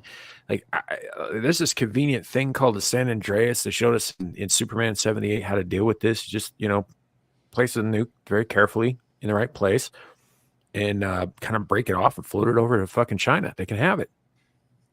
I wouldn't blame the rest of America if they did that to us. Oh, sorry. Do you think that would work though? Do you think that would work? Well, it might sink them too. I'm good with that. Wait, what did I walk into? Hey, Shadow. I Devil saying something about like us of America. Truism saying something I feel like is incredibly based, followed by Sam saying something about sinking people. Are we talking about destroying New York? California. Yeah, same difference. Let's open up some waterfront property. The thing is as much as I'd be like totally for destroying California, even though I live here, like I said, I can't blame y'all. Wouldn't that possibly set off like some major issues, like possibly setting off the what do you call those? The super volcanoes that could literally wipe out humanity. That could definitely happen. Stick a nuke down a crack into the molten core, or that could definitely happen. I'm not against that though either. Devil, let me tell you how insignificant human beings are for the effectiveness of a supervolcano. I once saw a video explain that if we were to stick a Tsar Bomba down the gullet of that damn thing and detonate it, ignoring the fact that that volcano would melt the Tsar Bomba before it gets anywhere, no way in hell it actually sets the damn thing off. Like, there's nothing humans can do to a supervolcano to make it wake up. That thing goes off when it wants to go off. You think so? Well, look, the Yellowstone caldera, which is one of 6 known supervolcanoes, 3 of which are located on the North American continent within the confines of the United States of America, they say, geologists say, they don't know for sure, obviously, they're kind of guessing a little bit, but they say is about 10,000 years overdue for an eruption. Yeah. And I've seen somebody throw a rock into they had a video, and it was of a volcano, one of the ones that's like constantly just bubbling and never really solidifies, and it has a little bit of a shell to it. Somebody throws a rock off and it lands in there, and the amount of freaking what it sets off, just a rock piercing that freaking thing, the whole damn thing starts to blow and go crazy. I don't know. Just setting off a nuke in that, like I said, you don't think it could cause some sort of? I wouldn't trust it. Well, let me put it this way. So wouldn't affect everyone. It would only affect California. Hold up. No, that's factually untrue. So if a super volcano goes off, and keep in mind there are 6 of these fucking things. Yeah. Just one. Yellowstone. If Yellowstone erupts, right? Anywhere within about 1,000 miles of it is just going to get vaporized. Anywhere outside of that is going to die of toxic gases. Anywhere outside of that is going to suffer what they call nuclear winter for the next 100 fucking years. Right? And it's possible. It's possible. I'm not done, Shadow. It's possible that the force of the explosion itself could alter the rotation and the orbit of the Earth itself and knock us off our axis. Which would cause all kinds of other fucking problems, like, say, the core tearing itself apart. Yeah, wasn't the detonation of one of those? And that's just one of them. Yeah, wasn't the detonation of one of those damn things what wiped out those, like, mammal lizard things that predated us by a few billion years or whatever? No, I'm sounding like an idiot. Sorry. There was, like, not the Cambrian explosion, but about then, a supervolcano went off and, like, killed most of life on Earth. And You just turned 21. It's acceptable. Well, here's the thing. It's not gonna kill everything on Earth right away. Oh no, it won't. It'll take some time because it'll block out a lot of. It'll do what Bill Gates wants to do, and essentially block out a bunch of radiation from the sun, which is good for plants, right? It'll trap all the CO2 in here with us. The plants start to die, CO2 builds up. We no longer have oxygen. Eventually, we die too, unless we develop some way to get around that, like say going underground and figuring something out there. But we become more locks. Yeah, essentially. Hold on, let me clarify something I just realized. When I said it would only affect California, I meant if we shoved a nuke down the damn thing. If a super volcano goes off, yeah, we're all dead. But I don't think that's what Devil's worried about, is that if a nuke goes off in the San Andreas, won't that affect the nearby super volcanoes? Because I think there's one in San Vallardo. If you're setting off a nuke inside of a fault line like that, whatever push out it does to move the ground, you're going to have the wave come back the other way. You're going to have an effect on that layer of molten rock that all the tectonic plates float on. You're going to have an effect no matter what you do. And if it, like I said, if it triggers that super volcano, we're dead. So it's like, you want to get rid of California, but do you really want to kill everybody doing it? Again, I'm not saying there won't be nothing. I'm not saying you drop it down there and it's like a pop grenade goes off. What I'm saying is I don't think the effect would be major enough to warrant destroying most of the Western Hemisphere. And I feel like the risk is justified to remove that communist hellhole, specifically to get rid of 2 Democrat seats in the Senate. Yeah, where it's hanging me up. You got to delete this. I'm fucking not gonna. We gotta get swatted. Was that a line? Did I cross the line? Look, first of all, I would have to say for Shadow, while I applaud the mental effort there, the fact of the matter is like doing that for just 2 seats is really kind of a lot of work. I wouldn't be the one doing it. Devil would. Especially when you could, a couple more of us could just, move here and start taking this state over like they're trying to do other states. Right? I don't want to go to California. Like I said, it's fucking expensive, man. For real. We get the wildfire. You got to be a millionaire just to not live in the projects. Well, hopefully the prices would go down if we took over. That's one of the things is I would like if that happened, just because, like I said, maybe prices would start going down, be more reasonable. As far as the wildfires, we could, honest to God, take care of so much of that if we just cleaned up the freaking forest, like took the dead plants off the freaking ground in the forest. No one wants to do that. None of the freaking governors of this state ever want to address that, but they could do that easy. But environmentalism. But I thought we loved the environment. You'd be tampering with the natural course of the environment. Why? What gives us the right to alter the state of the world? Sorry, hold on. I'm building a new runway for my private jet, and I'm killing a bunch of poor innocent animals to do it. What gives us the right to alter the ecosystem? That's what I'm talking about.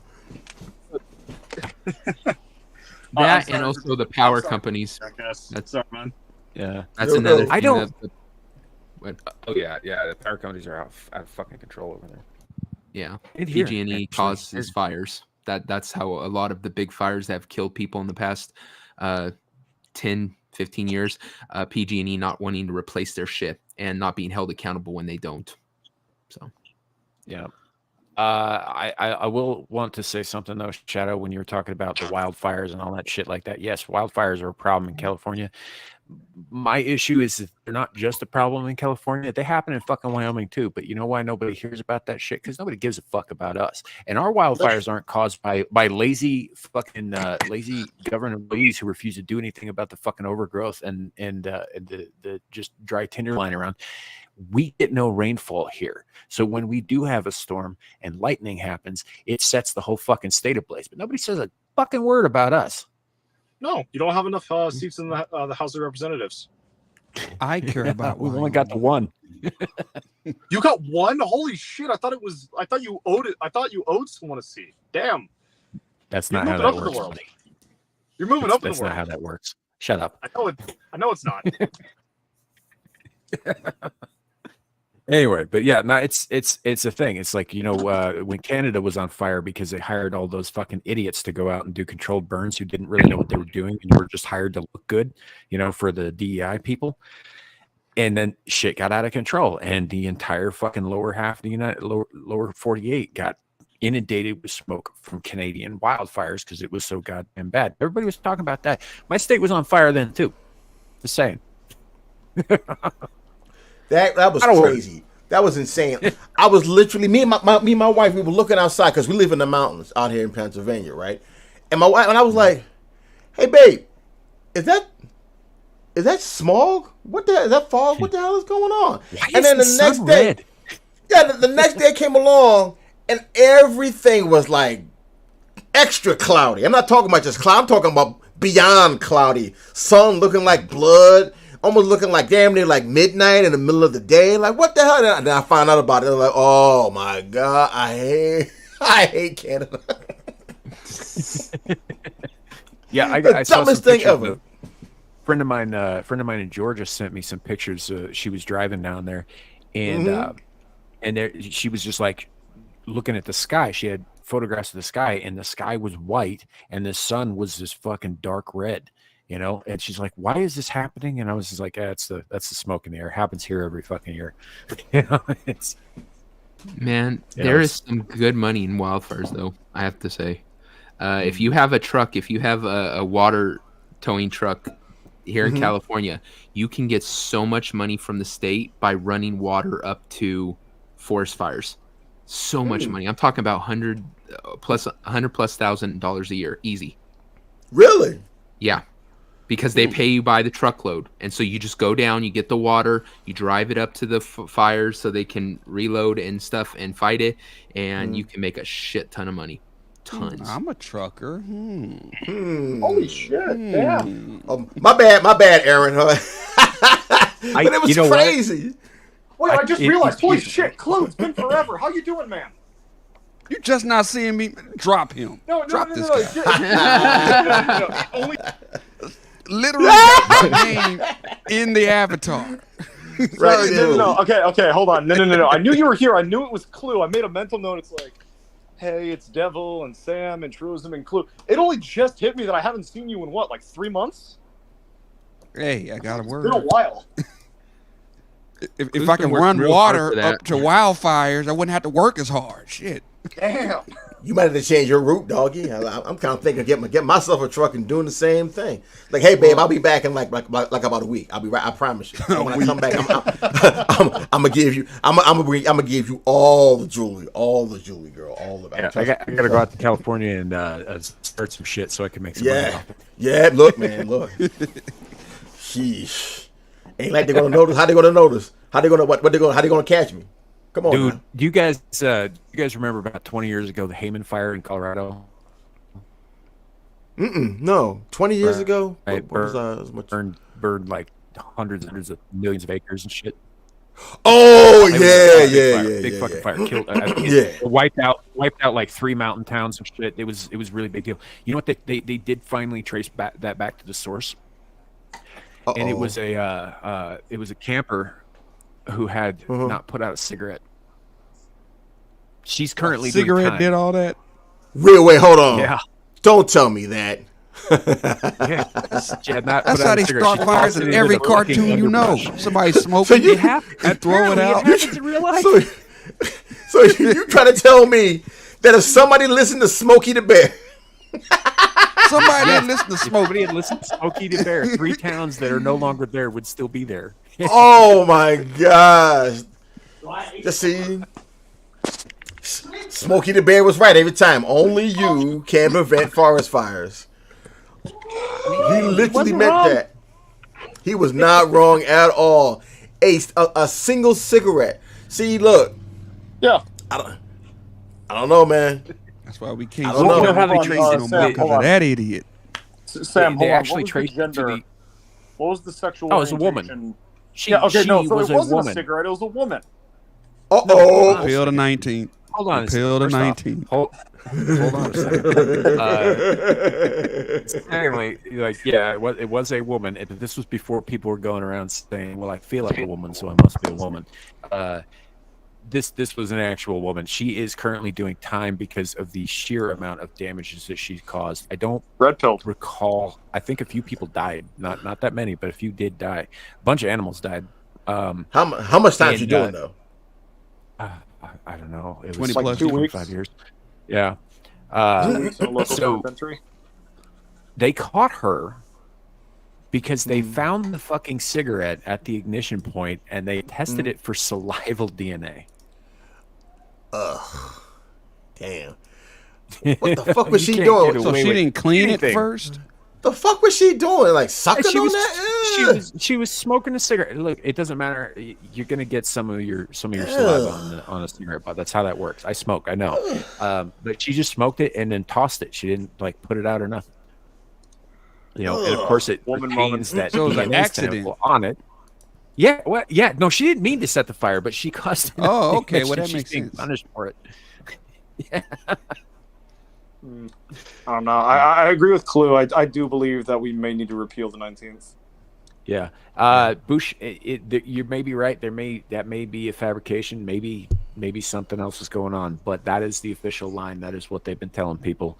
And as far as I can see, there isn't anything to disprove that, aside from the fact that the government said it. What's the cigarette thing? Look, those fiberglass filters, they don't burn up so good. They kind of melt a little bit, but they don't really burn. Arson lessons. Which, by the way, if you smoke, be aware, right? I think it's Camels still use cotton filters, but Marlboro's totally fiberglass. Really fucking bad for you. Oh no! See, nope. I smoke. I'm Marlboros. good. Sam, what were we saying, Shadow? I was making some. I said arson with Sam. As in we're learning arson with our resident Semi the Infamous. Look, I might know a thing or two about a thing or two, but I don't know a whole lot about any one thing. Do you know? I can't say that on stream. I can't say that one on stream. Okay, I just won't say it. No, but you can go out and say like, oh, it was a woman, so of course the fire started on stream. Well, That's yes, fine, because but it's you're not not on going the to say list. whatever. Yes, because it's not on my list of things. Like making fun of women, other people do it. Domestic terror jokes, that's not allowed. Why not? Because YouTube. Yeah. Wait, where's the line? Dude, I make jokes about my friend Amira all the time. If she gets testy with you, she might drop a couple of planes on your house. A knee on the neck. No, she's not. On the in my chest. case, it's not gonna. She's gonna stick you like you were Larry on me. Or Harry. At the very least, she'll get some of her brothers and uncles to come fit you with a very special and snazzy new vest. Uh-oh. The funny thing is, I'm currently reading about. Terrorism jokes are fine. Wait, hold on. Actually, hold on. Does she have an uncle named? Fuck, what's this guy's name? I don't have any idea, man. Oh, no, I was going to ask because there's, I recently found, Dadullah, Omar Dadullah apparently was the guy in Afghanistan responsible for the uptick of the use of suicide vests in the war in Afghanistan.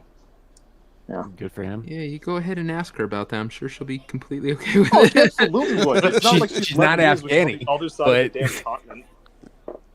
Like this has been a kind of a deal here, Shadow, lately. Like the whole Japanese Chinese thing. Like Arabs come in multiple tribes and bloodlines, right? She's not Afghani. Okay, yes. I sound stupid. I look stupid. I'm slightly smarter than your average beaver. Yeah, buck teeth and building dams. Correct. Yeah, cigarette butts don't biodegrade, but they will burn. Well, I mean, yeah, if the fire's intense enough, Boosh, I get that, but we used to toss our cigarette butts into fireplace like constantly, and you'd be amazed at how much of that shit is left over after a long damn time. Like they don't burn as easy as the rest of the stuff does. It's actually not that hard to start a very big fire. I almost did, so I guess I can't really talk. Ooh, Devil, would you like to spill the tea? What do you know me? Yes. Yeah. No, we were actually hanging out with some girls back in high school down by the Delta where I lived close to, and we decided to go find firewood and for the fire. Took a chunk of the log that was burning with us, and my friend had it, and he was wiping it down in dry grass. And I said, "You're an idiot, dude!" And I stomped all the little embers that were all throughout it out, except for one that was just too far back, and I couldn't reach it. So we head back to town to get some Chinese food because we're stoned and it's like 2 a.m. And then we decide to head back out, and sure enough, a large chunk of it was on fire. Damn it, devil! And only you can stop wildfires. So, but it didn't spread too far. It put itself out, thank God. But it was a pretty big chunk. And we're all, oh crap. So, but yeah, my brother in Christ, why would you do this? Brother in Christ, what's this? What's that shit about? I know. Brother in Christ. It's like, do you know who you're talking to? Yes. Yeah, why are you bringing I'm aware. me? That's why I said it. Quick. Boosh, look, man. I'm just relaying what we were all told about what had happened. Boosh got the to smoke. my knowledge, nobody has disproved the cigarette butt theory. It is possible that it was a lie. Sure, it's also possible, and I will grant you, look very, very thinly possible, but it is possible that they're telling the truth. I don't really care at this point. It just, it's a big fire, a lot of damage, all that stuff. But if we're going to point out inconsistencies, and I think you're right to do so. Right. We could also point out inconsistencies about how jet fuel doesn't burn at a high enough temperature to melt steel beams, or that Tower 7 wasn't anywhere near the affected area, as long as we're pointing out inconsistencies. I think it was thermite that did the whole thing. But that's or the fact that there was no plane wreckage at the Pentagon at all. Or the fact, and no one brings this up, New York City is a tourist attraction. How come nobody has a picture of the first plane? It's just a bunch of people with cameras, 35mm cameras, and nobody has a picture of the first plane. Nobody. I mean, as long as we're going to get canceled for this stream, right? It's not even my fault for once. It's always your fault, Shadow. You got a camera around your neck, and you see a plane flying too high. You're gonna take a picture of it just in case. At least one tourist is going to take a picture just in case. Nope. No pictures of the first one. It gets better too. Is that while this didn't eventually end up happening, but the Obama administration wanted to allow, I think it was the Shia sect of Islam, to build the world's largest mosque on the site of Ground Zero. They didn't end up doing that, which is good. But that was what the plan was. That's what Obama wanted to fucking do. We wanted to allow that to happen, and that's stupid. As a gesture of making peace with the with the Middle East kind of thing. And here's the thing: is historically speaking, when Muslims invade an area, the first thing they do is build a mosque on top of the ruins of something that was important to the people who lived there. I can't think of the Hagia Sophia. It is a thing. So, also, Sam, my brother walked in on this conversation, and he has something he'd like to include about the 9/11 talk. Is it okay if he speaks? I don't care. Wait. Hold on. Stop. Are you over 18? Yes. Okay, go ahead. 9/11 was an inside job. It was done by the lizards and mole people, Mark Zuckerberg, and then Elon Musk teamed together to take out Building 5 and blow up half the Pentagon. Where's Building 5? Did you mean Building 7? So what he told me he wanted to say was he wanted to say Bush did it as like a funny joke. And then if I knew he was going to say that, Sam, I wouldn't have let him on the mic. I'm sorry. Look, no, he's not wrong about it being an inside job. I don't believe that we, the people, are in possession of all the facts. No, I mean I the whole believe that we ever lizard will man, be. the whole lizard man and mole man bit. I'm sorry about that. No, that shit's funny as hell, man. Well, in that case, I rescind the apology. It's fine. I just wanted to make sure that he wasn't I try No, to keep no, kids no, off, no, you no, know? no. If he was like 12 years old, yeah, I fucking wouldn't let him on. Like it's the same chuckle fuck that was on my Helldiver stream the other time. Yeah, Yeah, I he's just 18. wanted to be sure. Yeah, he's old enough to get drafted. You know, it's weird though that's the thing that gets me weird about getting kids. And all the other shit that we've said, and that I in particular have said this whole stream. What you were worried Good about? with- You were worried about good like with an that. under. Damn. Yeah. Well, it's not just about that. It's also about it. You know, it's not my place to essentially indoctrinate other people's children. I do actually have some concern about that. You know, so You cannot indoctrinate him. There is no brain to indoctrinate. There is no brain to watch. that's not the point, Shadow. You know, the point is, it's like I am not his parent. It's not my place, and so I do try to, you know, and I tell people this all the time. Like, we are not a stream for kids. We are not this is not a channel for kids. If you're under 18, you probably shouldn't fucking be here. You know, because you know, like we talk about all kinds of stuff, and guess what, guys? Sometimes some of the shit we talk about, like we're not right on. You know, occasionally we get shit wrong. You know, so like don't take our word as gospel. Don't take anybody's word as gospel. You know, like Booch is doing here. He's pushing back in the chat about something that I was talking about, and you know, yeah, he's right to do it. You should be thinking for yourselves. You should be questioning everything. Do not take anything anybody says as rote. You know, that's the wrong word. You guys As know writ? what I mean. Anyway, as holy writ. yeah.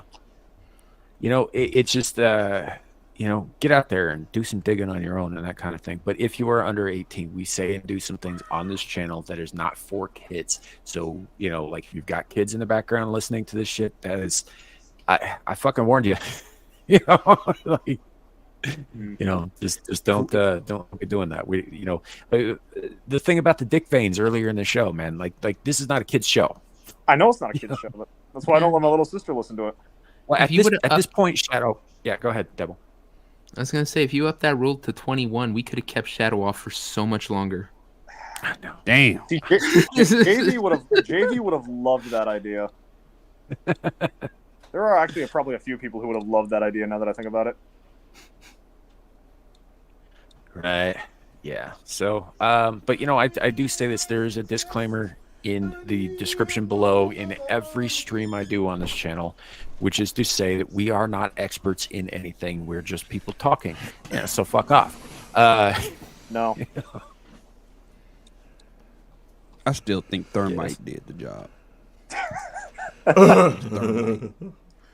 I've seen videos of Thermite burning, just melting skillets, and it's like a handful of it. Just melt right through it. Yeah.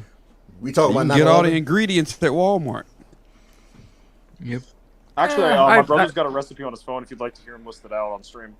Oh, no. See, don't He do just that. happens to know that. 4chan is a very beautiful place. No, 4chan is like the ugly side of the internet. That's not even the dark web. It's like the dark web's redheaded stepchild. Come on, man. You can find some pretty cool things there, like how to make thermite. Yeah, you just can need find that in a magnesium fucking and some library. other stuff. He's gonna get us all put on a Magnesium and some other list. stuff. That's all. Right. You say that like we're not already on a list. Oops. Well- Oh well. I will say that partially the reason I'm pushing so hard on some of this stuff lately is because we know that the tech powers that be are watching.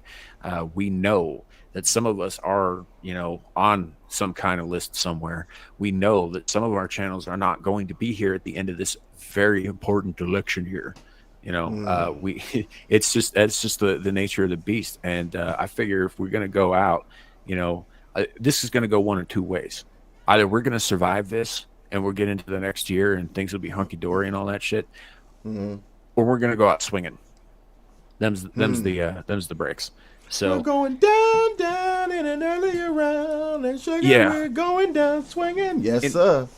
the fact is I'm not that concerned about YouTube putting me on some kind of like watch list because I've been on a fucking FBI list since 1997, so it's fine. Wow. Whoa. Damn. Whoa. What, Sam? It's a What? long time. Shit. Hey, look, You've been a it isn't bad anything boy. that I've done. It has nothing to do with anything that I've done. It has to do with some associations who had some associations. They watch everybody who might have come into the circle of somebody that was on their radar. So I happen to know some people who knew some people who might have been in with the Gambinos in Chicago. That's all it is. Okay. Wait, what's a Gambino? So, Yeah, go ahead. Wait, Go well, ahead hold and on. drop What's a him. Gambino? You look it up. Yeah, because that's some bad stuff. Some bad stuff. I'm scared, Sam. What's a Gambino? Again, I say look it up. Oof.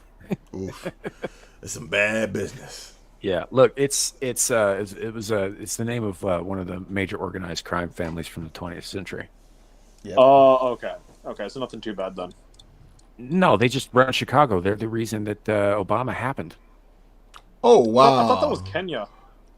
No, he had to. Kenya's just where they got him. Oh God! Wasn't that the Philippines? Look, man, no, the Chicago, as we all know, Chicago runs the state of Illinois. That one city controls the entire state of Illinois, which is bad enough. But the other problem is that one city has also been controlled by organized crime for 120 years. Period. Every elected official who has come out of there has had mob backing, and these guys were a big part of that. Yeah. Yep. I can All the believe it. politicians in Chicago and Sam.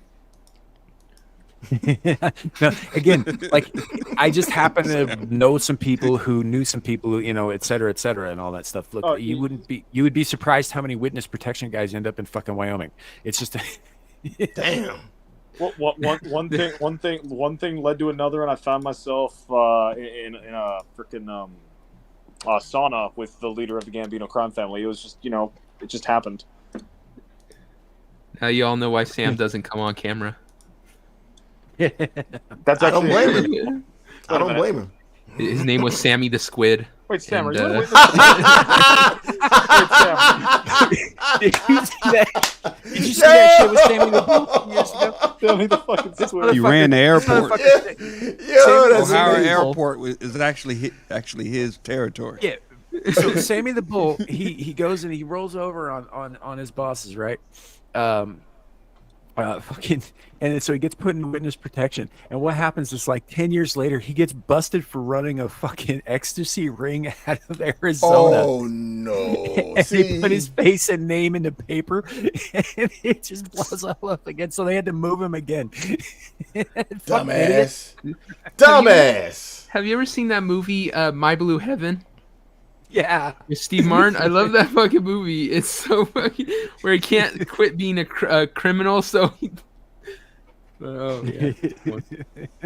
I don't remember. I remember the theme song from it, but I do remember Steve Martin. I had to go back and watch it again. I think I might have watched it on cable when I was a kid. It was a good comedy, very good comedy from the 80s. Steve Martin always did some good stuff. I like what was it, Leap of Faith from him? Oh yeah, he is good He's movie. a good actor.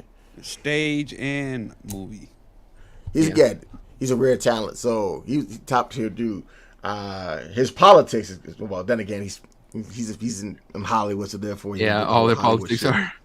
I was born a poor black child. Why does your name have a blue link on Wikipedia then? Or why does your parents' name have a blue link on Wikipedia? Sorry, See, there you go. The only thing like Henry Cavill, I salute to that brother. He definitely is he was born too late. If he had been born he would have been popping in the 90s or something like that, he definitely could have been another big male name for a top tier actor for all these action movies and stuff, because he got to look for it. He could have been James Bond. He could have been who else I'm thinking about? He was in a bunch of stuff in the mid 2000s that should have propelled him, but just didn't do that well. What do you think? He plays one of the villains in Stardust. He was in Hellraiser, Hell World. He was in, which is really fucking funny because he, nobody remembers that movie but me. But him and Catherine Winnick both are in that, along with Lance Henriksen. But he was in this movie called Immortals, I think. Was it Immortals? Yeah, you're right. It was Immortals. Yeah. He was good in that really too. Good yeah. too, but it was a good movie, but it didn't get any fucking push at all. So like, and that's a nobody shame. wanted it. And it wasn't until he started doing the Witcher stuff, or it was when he became Superman, then the Witcher stuff, and like now his star is starting to fully rise. But I think if he had reached, I guess, maybe maturity instead of now, like say 10 years from now, I think would have been a better time, or even like in the 90s. Definitely would have been a better time for like maybe the late 90s, early 2000s. If he had been peak Henry Cavill in the 90s, he would have been the next James Bond. Yeah, exactly. That would have been his better time for him. Nowadays, he's sucked in a fucked up situation with Warhammer. Have you heard about what's going on with Warhammer now? Yes, I have, and I'm actually like tapped into that circle pretty deep. I wish I was. They're tapping into you pretty deep. Shadow is with the Snickers vein at that. Shadow is balls deep in Warhammer. Correct. Yes, objectively. I know about that situation pretty damn well. I actually know. Did any of you catch that? There was a tweet made by Marzana Kurz during all that, like that got blown up like Yellow Flash and the quartering and stuff. Where, no, I didn't follow that. That was one of my friends in the Warhammer community. Like she was like at a couple hundred followers on Twitter because she's female, and then hit like 4K because of all that shit. Like it was wild. That happens sometimes. And it's a doggone shame because Warhammer was one of the few things that people could actually engage in that was not woke. And now, yeah. Oof. I mean, if you want access to some of the older stuff, I do know a guy who's been like compiling some of the older lore in like a Dropbox. That's basically all of the good stuff, whether it be 40K, fantasy, all of that jazz. But I am a little bit glad that Games Workshop decided to tilt the mask off a little bit, because it has inspired a bunch of people I know to actually start working harder on their projects. So there's one guy on Twitter, a Champion of the Ice, who's been working on like a post-apocalypse thing. He's actually decided to sit down and start plotting out the game that he's been wanting to make but hasn't really done for a while. There you go. In response to Warhammer. A few of the guys I know in a Discord are currently working on a Warhammer scale fantasy universe. It's made me like really triple down on some of my own writing projects. So Games Workshop decided to fuck the goat has decided to inspire a lot of people. Have you heard of Trench Crusade? Yes, I have. And that's another bit of controversial. Yeah. That is another bit of controversial shit that's been happening. Yeah, didn't they have a couple of friends who canceled a bunch of people just because they were associated with the Warhammer? What? So what happened there, from what I've been able to piece together, is a few guys, right as Games Workshop fucked the goat, told a few friends, hey, check out this Trench Crusade thing. And then one of those people who was like, hey, this is pretty cool, happened to have a pretty big following. And then it blew up like wildfire. A bunch of people joined the Discord. And said Discord was not the Trench Crusade Discord. It was managed by the publishing magazine, 28, I believe is the name. It's like some super lefty group. And so you basically have a mixture of a leftist company and Discord mods having to deal with a large number of people importing in from Twitter. And it goes about as well as you can expect. And from what I've been able to find myself, the actual Trench Crusade team, save for a single Twitter post that may have been their social media manager, not themselves, have been completely silent. It's mostly been the 28 crew and then the bitch fighting between the woke and the right.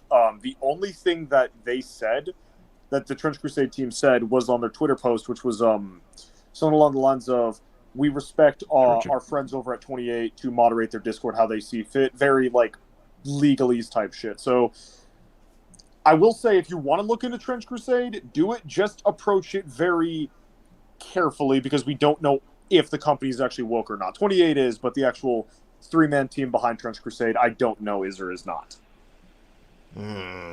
See, that's messed up. If you want me to send you the fan Discord that I'm currently in, I can toss that to you. It's a bunch of really good dudes.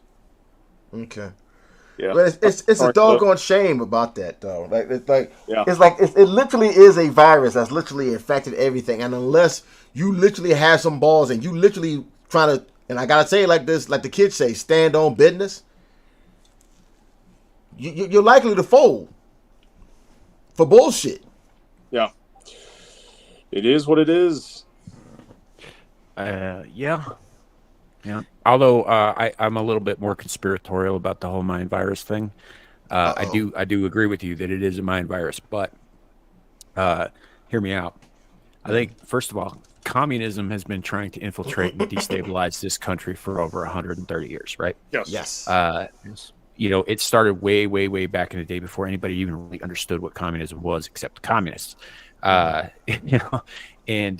before all of the horrific fucking death counts from the 20th century were really, a thing. And I think that they've achieved their agenda more or less, and they were going on the right path. And then I think what happened was in 2012, CERN turned on that fucking hadron collider, and it mutated the virus, and now it's much fucking worse and literally contagious. Yeah, I've actually this is a name some people may not know, some people may not know. I don't know how popular he's gotten recently, but Arch, he did Warhammer and shifted to pop culture content. A few months back, or maybe a couple weeks back, time doesn't exist. He made a video basically explaining why everything is political, and he actually lays out everything you're talking about, Sam, step by step. Primarily the fact that the communists recognized that you can't just have the communist revolution if people don't want the communist revolution. So instead, what you do is you subvert the culture. And that's what we're seeing. This is a pretty cool thing. Let us in. Oh, well, we need to make a few adjustments so it's friendly and nice. And then it eventually turns into, we're removing you from this, and we're erasing all records of you, and we're altering it to what we want. And and some people may go, well, it's just toy soldiers, it's just trading card games, it's just animation. That's how we influence the next. That's how we influence the next generation. So if these are the story. If you don't have Luke Skywalker, if you have Rey Palpatine, if you don't have Aragorn, son of Arathorn, you have Galadriel. If you don't have the God Emperor of mankind, instead you have Neoth and his bitch Erda. You don't have the stories that came before, and they can do whatever they want.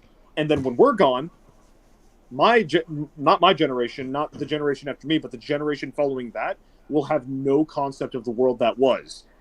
Correct. And so far, it seems like they fucked the goat, but I don't know. We'll have to wait and see.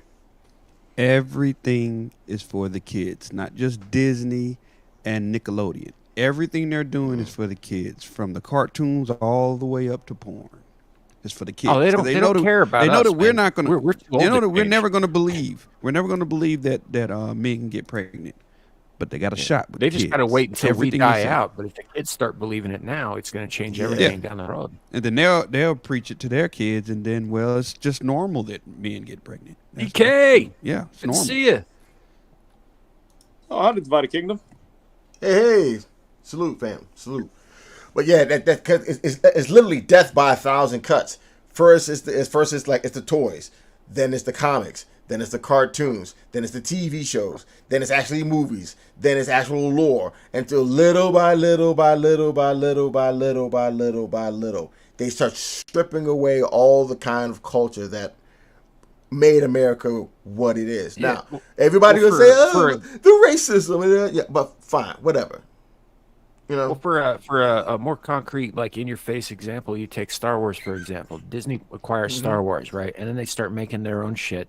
And it's sort of tied in and sort of not. And it's sort of their own thing over here. And, some of us fans are like, okay, we're not sure about this. Some of the new fans are like, hey, this is awesome. And that's fine. That's just how fandom works.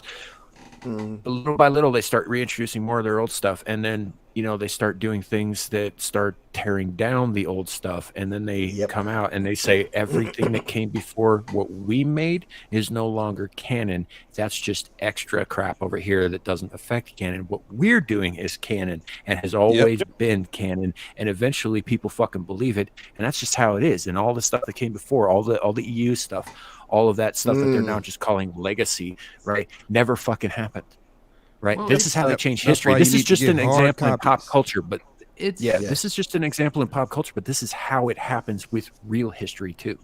Yeah, it's the same language, different words used. They say you're regressive or whatever. That's the same thing they were saying in Mao's China, where anything from the past had to be torn down and destroyed. They had a name for it. I can't remember. And I can't remember the name. I had a freaking class on this shit. But the same thing. Whatever came before is now off. It's banned because that was bad, and so we have to destroy it. So destroy temples, destroy anything that represents the past. Yep. Mm-hmm.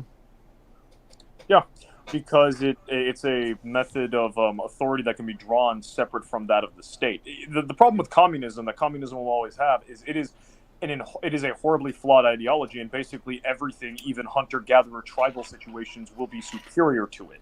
So people will always try to find a better alternative. As long as there is an alternative that exists, you'll never be able to make communism work. So that's why they can't just stop at Star Wars. That's why they can't just stop at Marvel. That's why they can't just stop at DC. Because if they leave even a single bastion, if they leave a single Zion untainted, untouched, then you'll always have another Neo. You'll always have someone rising up and getting ready to back up. That's why they must infect and infest literally every single minutia of your existence, and then grind you into dust. That's why they've taken over medicine. They've taken over education, math. They've taken over all of it. Every industry needs to have their ideology in it. All of them, no exception. Finance too, all of it. Movies and television, not enough. It needs to be everything. You always gotta be on your guard too, because look, communism is malleable, it's adaptable, it will change its surface appearance to reflect whatever situation is required of it so that it can get its agenda accomplished. That's how it's always been. That's why you get the DEI shit, the woke shit, all of that stuff is communism. It is always in communism. Even when they go around saying like, "Oh, I'm a Demsoc," you're a communist. I would make a slight delineation there. I would say Marxist rather than specifically communist. Well, see, then you're playing their game. No, because you just gave it another name. Because communism would specifically lock onto the economic ideals being preached, whereas Marxism is the overall ideology. You are playing their game. No. Yeah, when you make those delineations, when you make those separations, look, it all goes down to say you're looking at multiple tributaries feeding into the same river of shit. Yes, communism, socialism, DEI, intersectionality. Yeah, and it's all Marxist. Shit. It is like I was saying. It's mutatable. It's adaptable. Yes. It does what it has to do to get things through. When you talk about like the difference between Maoism and Marxism and communism and Stalinism and Leninism and Nazism, those ultimately don't matter because the end result is the fucking same. It's all communist bullshit. Yeah, it's all Marxist Once bullshit. you crush DEI, it will come back in another form. Togethernality. That's the 2030. In the year 2030, it's now togethernality. We're just doing things to get people together. It's the same thing. It just has a different brand. Yep. Yeah. So, but it's all poison. Oh yeah. I'm not saying it's not poison. So when I talk about commies, kid, what I mean, let me put this as plain as I know how. Communism is an enemy not only of all humanity but all life. Mm-hmm. Yes. And it must be stamped out wherever it is, whatever form it takes, whatever name it chooses to mask itself behind. Correct.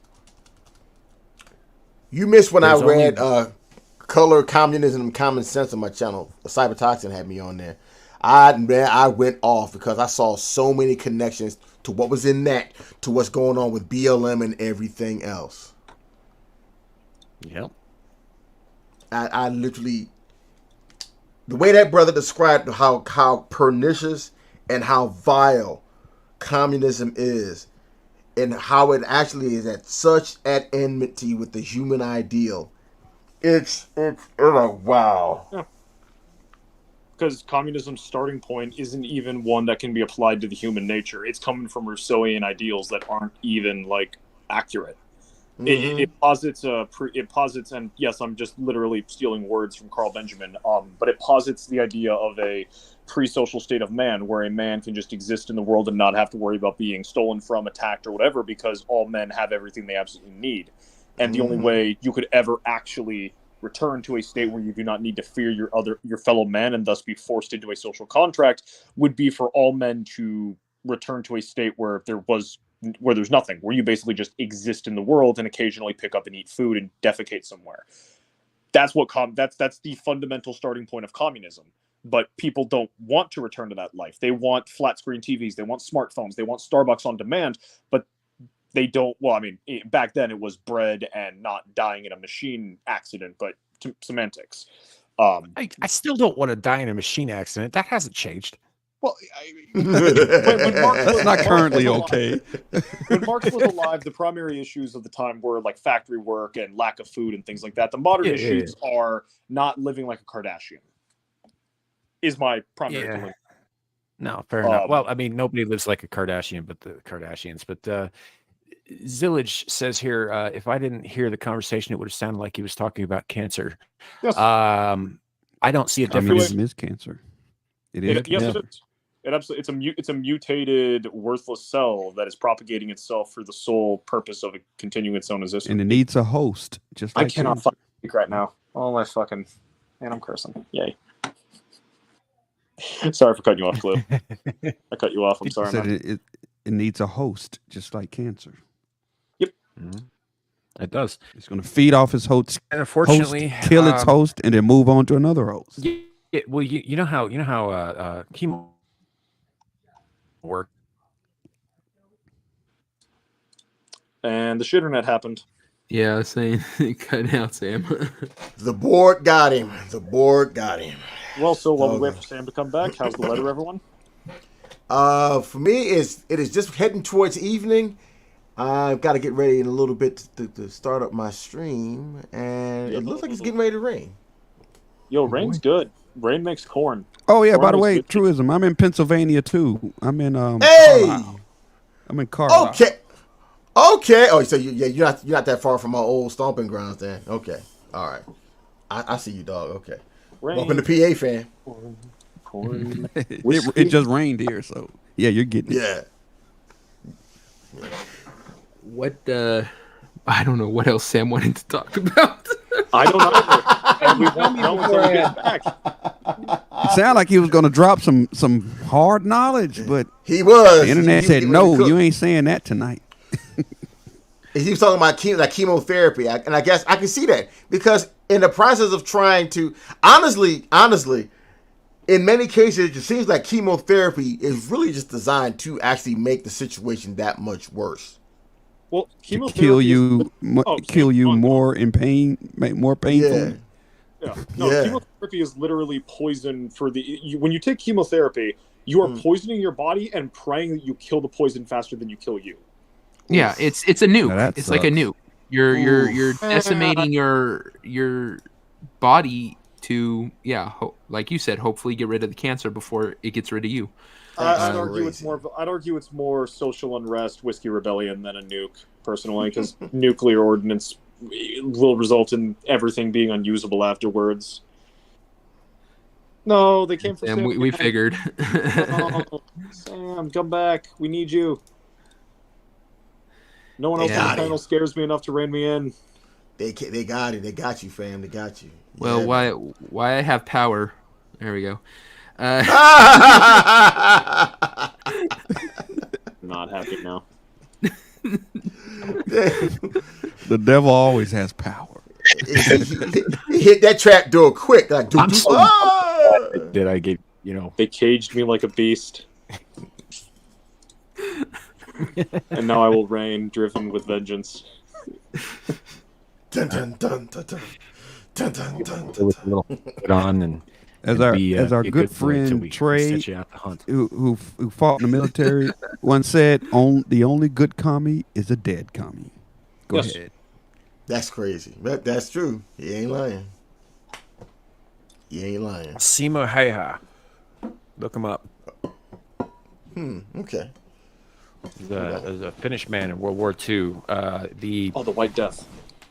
Yeah, he had one of the most killingest records, confirmed records of kills during that war, and I think he enlisted like 3 different times just so he could keep killing Russian communists. Well, why wouldn't you want to kill Russian communists? Right. Well, at the end of that, like somebody had asked him during an interview at one point, and I know you guys have probably all heard this before, but they'd asked him what it felt like to kill, because he had I think a confirmed kill count, probably more, confirmed kill of over 550, right? Which is insane. That makes him one of the most prolific fucking single person mass murderers in history if you look at it from that angle. And he said, "I wouldn't know. I've only ever killed communists." Yes. Oh, that's a good comeback. Yeah. So he's never killed a human being before. No, because killing humans is bad. But it's like Batman with an AK-47. As long as it's a communist, it's fine. Every time people bring him up, I always bring up, because not as many people know about him. Have you guys ever heard of White Feather? Yep. No, but I'm guessing he's Native American. No. I'm racist, then I apologize. Yeah. He was well, we know you're racist. Yeah, that's fine. Hey, whoa! He was a racist. sniper. I haven't been subtle. He was a Marine sniper in Vietnam, and he has all these kills that were just really, everyone thought were impossible. Like there was one where he literally crawled for like 7 days at like less than like I can't remember, a foot a day moving, just to get a sniper shot on this one guy, and then went out the same way, and it was inside of a camp. He literally was having people walk past him the entire time, walking around him, but he moved so slowly and methodically that he wasn't like caught. Wait, hold on, I've heard this. Yeah. Isn't this a Sabaton song? It might be. I don't know. No, wait, no, that's Camouflage. It's a very different. Yeah, he took out other sniper leaders, like shot him through the eyes as they were shooting at him, like just crazy stuff. And I guess either one time or multiple times, he left White Feather where he shot from, and that's why they call him White Feather. Before, actually. Yeah, and it was like this legend that was going around amongst the Viet Cong. If you see a white feather, you're dead, or some shit like that. It was kind of cool. Yeah. Yeah, that is a bit of a legend. You look at men like that, men from that era, and you look at today, and it's just like, what the fuck happened? Yeah. It's like, I understand we got a little bit more civilized, but it apparently cost us our balls to do so. Wait, what cost us our balls? Civilization. Oh, objectively, civilization is a means to an end. It's a poison. If you have too much of it, it kills you. If you have too little of it, the cancer kills you. Well, if you have too little civilization, I mean, you have freedom. Yeah, well, the freedom to exist until the guy with the bigger stick comes over and takes your women. Yeah, so be the guy with the bigger stick. Yeah, well, if you can't do that, you need 30 dudes that all have that have smaller sticks, and at that point, you need. How is that change? It's still like that in civilized society. It's just politer. No, that's what civilization is. Civilization is a group of small guys coming together to police the big guy. You heard it. Except what civilization is. Shadow wants 30 dudes with small sticks around him. I'd trust. I would trust 30 dudes with small sticks if I'm a guy with a big stick, because they're less likely to stab me in the back. That's not. I am aware of the. They're gonna run a train on you, man. They're not going to. That's not happening. I refuse. I won't be the one stabbed in the back. Yeah, there's more small sticks than there is. I am the one that knocks in this situation. I'm not taking. Should cocky? Oh man.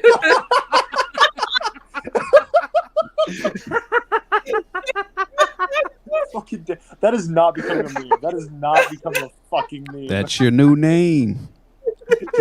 I am not wearing that. I am not putting that on.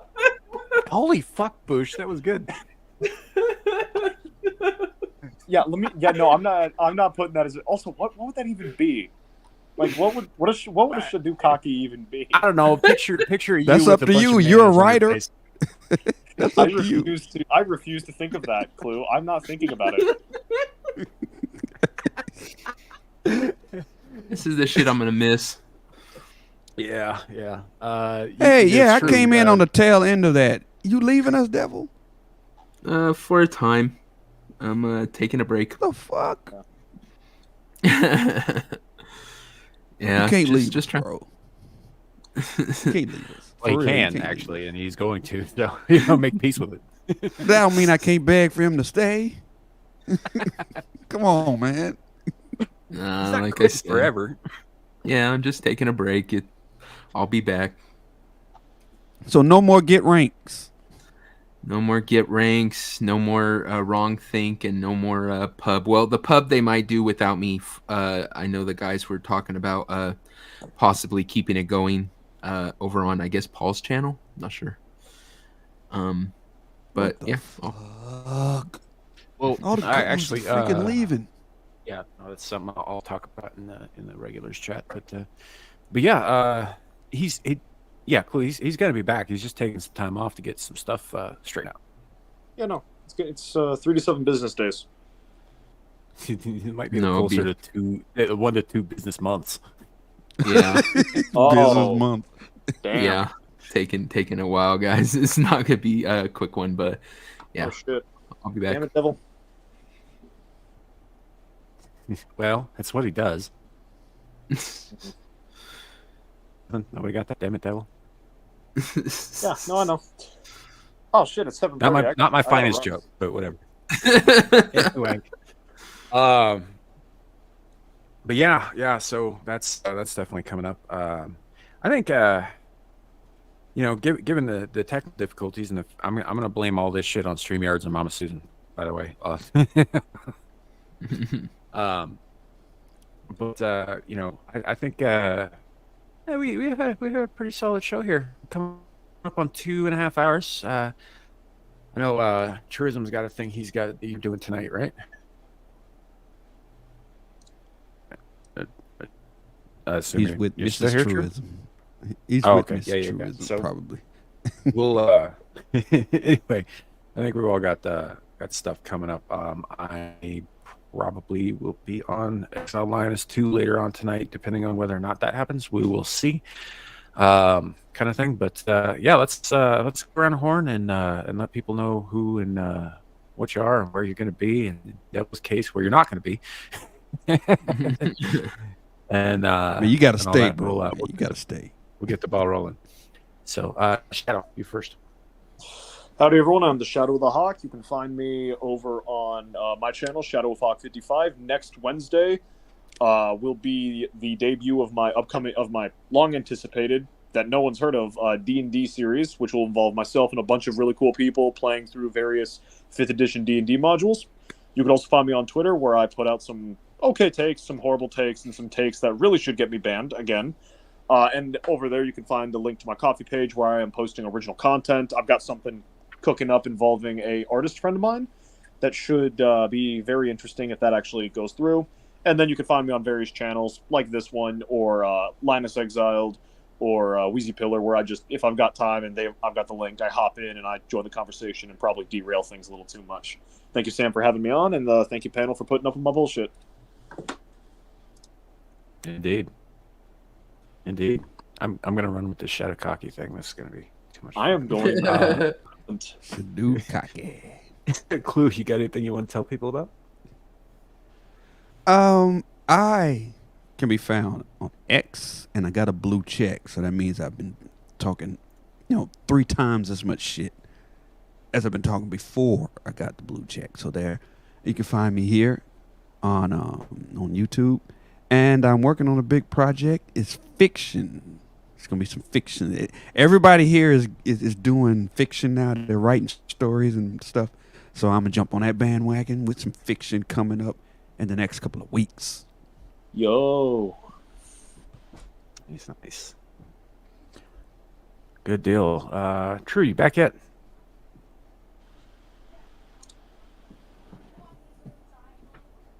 I hear something. I don't think it's him. I think I hear actual cricket. All right, we'll come back around to him. Devil, what's going on, man? I don't got too much. I should be on Horny Alf's game stream tomorrow. Well, depends on what he's playing. Then Monday I will be on Adam's show, and then Tuesday I will be on Paul Hadouken's book club to talk Nicolas Cage movies, and then Wednesday is when I am gone, and you'll see me back, like I said, at some point. If you want to follow my channel, go ahead. I'll be I'll be back eventually to put more stuff on there. But if not, I will see you guys around. All right. We're sure as hell gonna miss you. But we'll see you again. No worries. Yep. I don't know if Stormcrow's back. So what I'm going to do for sure, because I didn't do this, he was kind of a last minute invite. So I haven't added his information. Is he back? Is he here? I'm still going to do this. I'm going to add his information into YouTube and Rumble before the end of the night, just so that you guys you can track down his channel and all that stuff. But yeah, anyway, sorry about that. I just came back. Okay. Well, tell people who you are and where they can find you. Well, yes, thank you for that. Thank you again for having me on again, Sam. My name is Truism, the Stormcrow. You can find me on YouTube. You can find me on X, also on Rumble. Actually getting ready to have a panel just later on today, as a matter of fact, in about a few minutes. No, about half an hour. Oh, okay, so I got time. Whew. All right, so yeah, I'm about to have a panel. Open panel. Anybody can come. Let me just, if anybody is interested, I shall post the link. Well, I'll post it here to you. And if you want to post it up, Sam, you can. Here you go. All right. Yeah, I usually have a lot of variety of different topics that I talk about. It's usually either pop culture, the Nibberverse, random stuff that comes to mind. I've had this game called the Who Deserves to Keep Breeding game, which has been successful every episode. When did I start it? It was like in October. And every time I've had it's been a banger. Everybody has a good time for it. It's going to be coming up again this weekend, this Friday coming up. So make sure you guys are there for that. So on that, I'm out.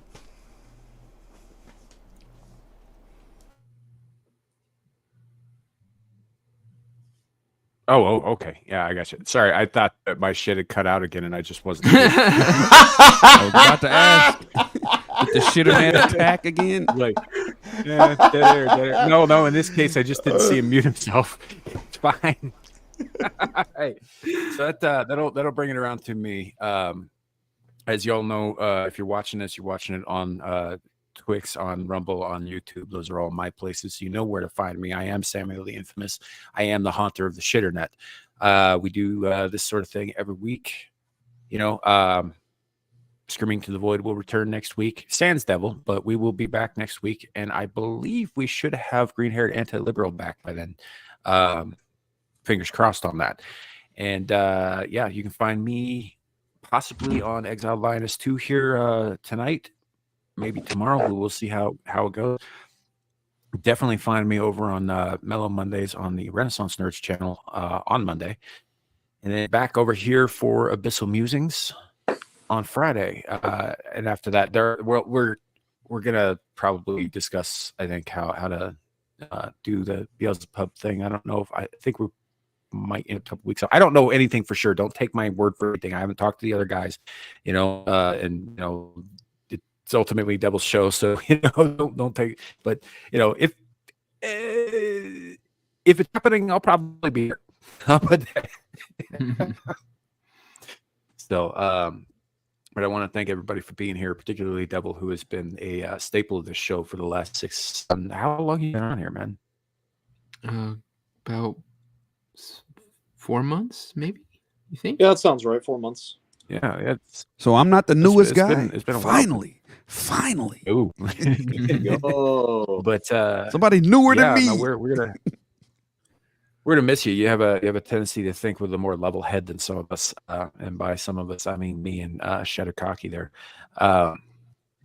So yeah.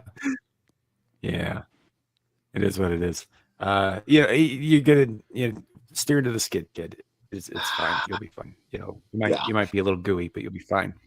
I'm going to fucking kill you. I'm going to fucking. I know you are. I know you are. In Minecraft. And Minecraft. Also, for those who missed it on the old Twit Twats, happy belated birthday to Shadow Cocky. He is now 21 years of age and capable of guzzling all of the semen at the glory hole. I thought you were going in a different direction.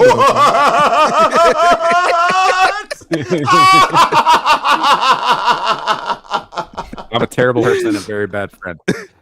Terrible person, yes. Bad friend. I've known worse. Yeah. So, you have to be anyhow, 21 to do that. That's awesome. Well, I mean, it helps, with the insurance. Anyway, he says as he wipes his mustache off. We're gonna get out of here now before I completely, fucking say something that I can't come back from. Not that hasn't happened already. Can't come back from. So, thank you all for being here. Shadow, True, Clue, Devil, you're all awesome. Appreciate each and one of you. Everybody in chat, thank you all for sticking with us through this trial of a show.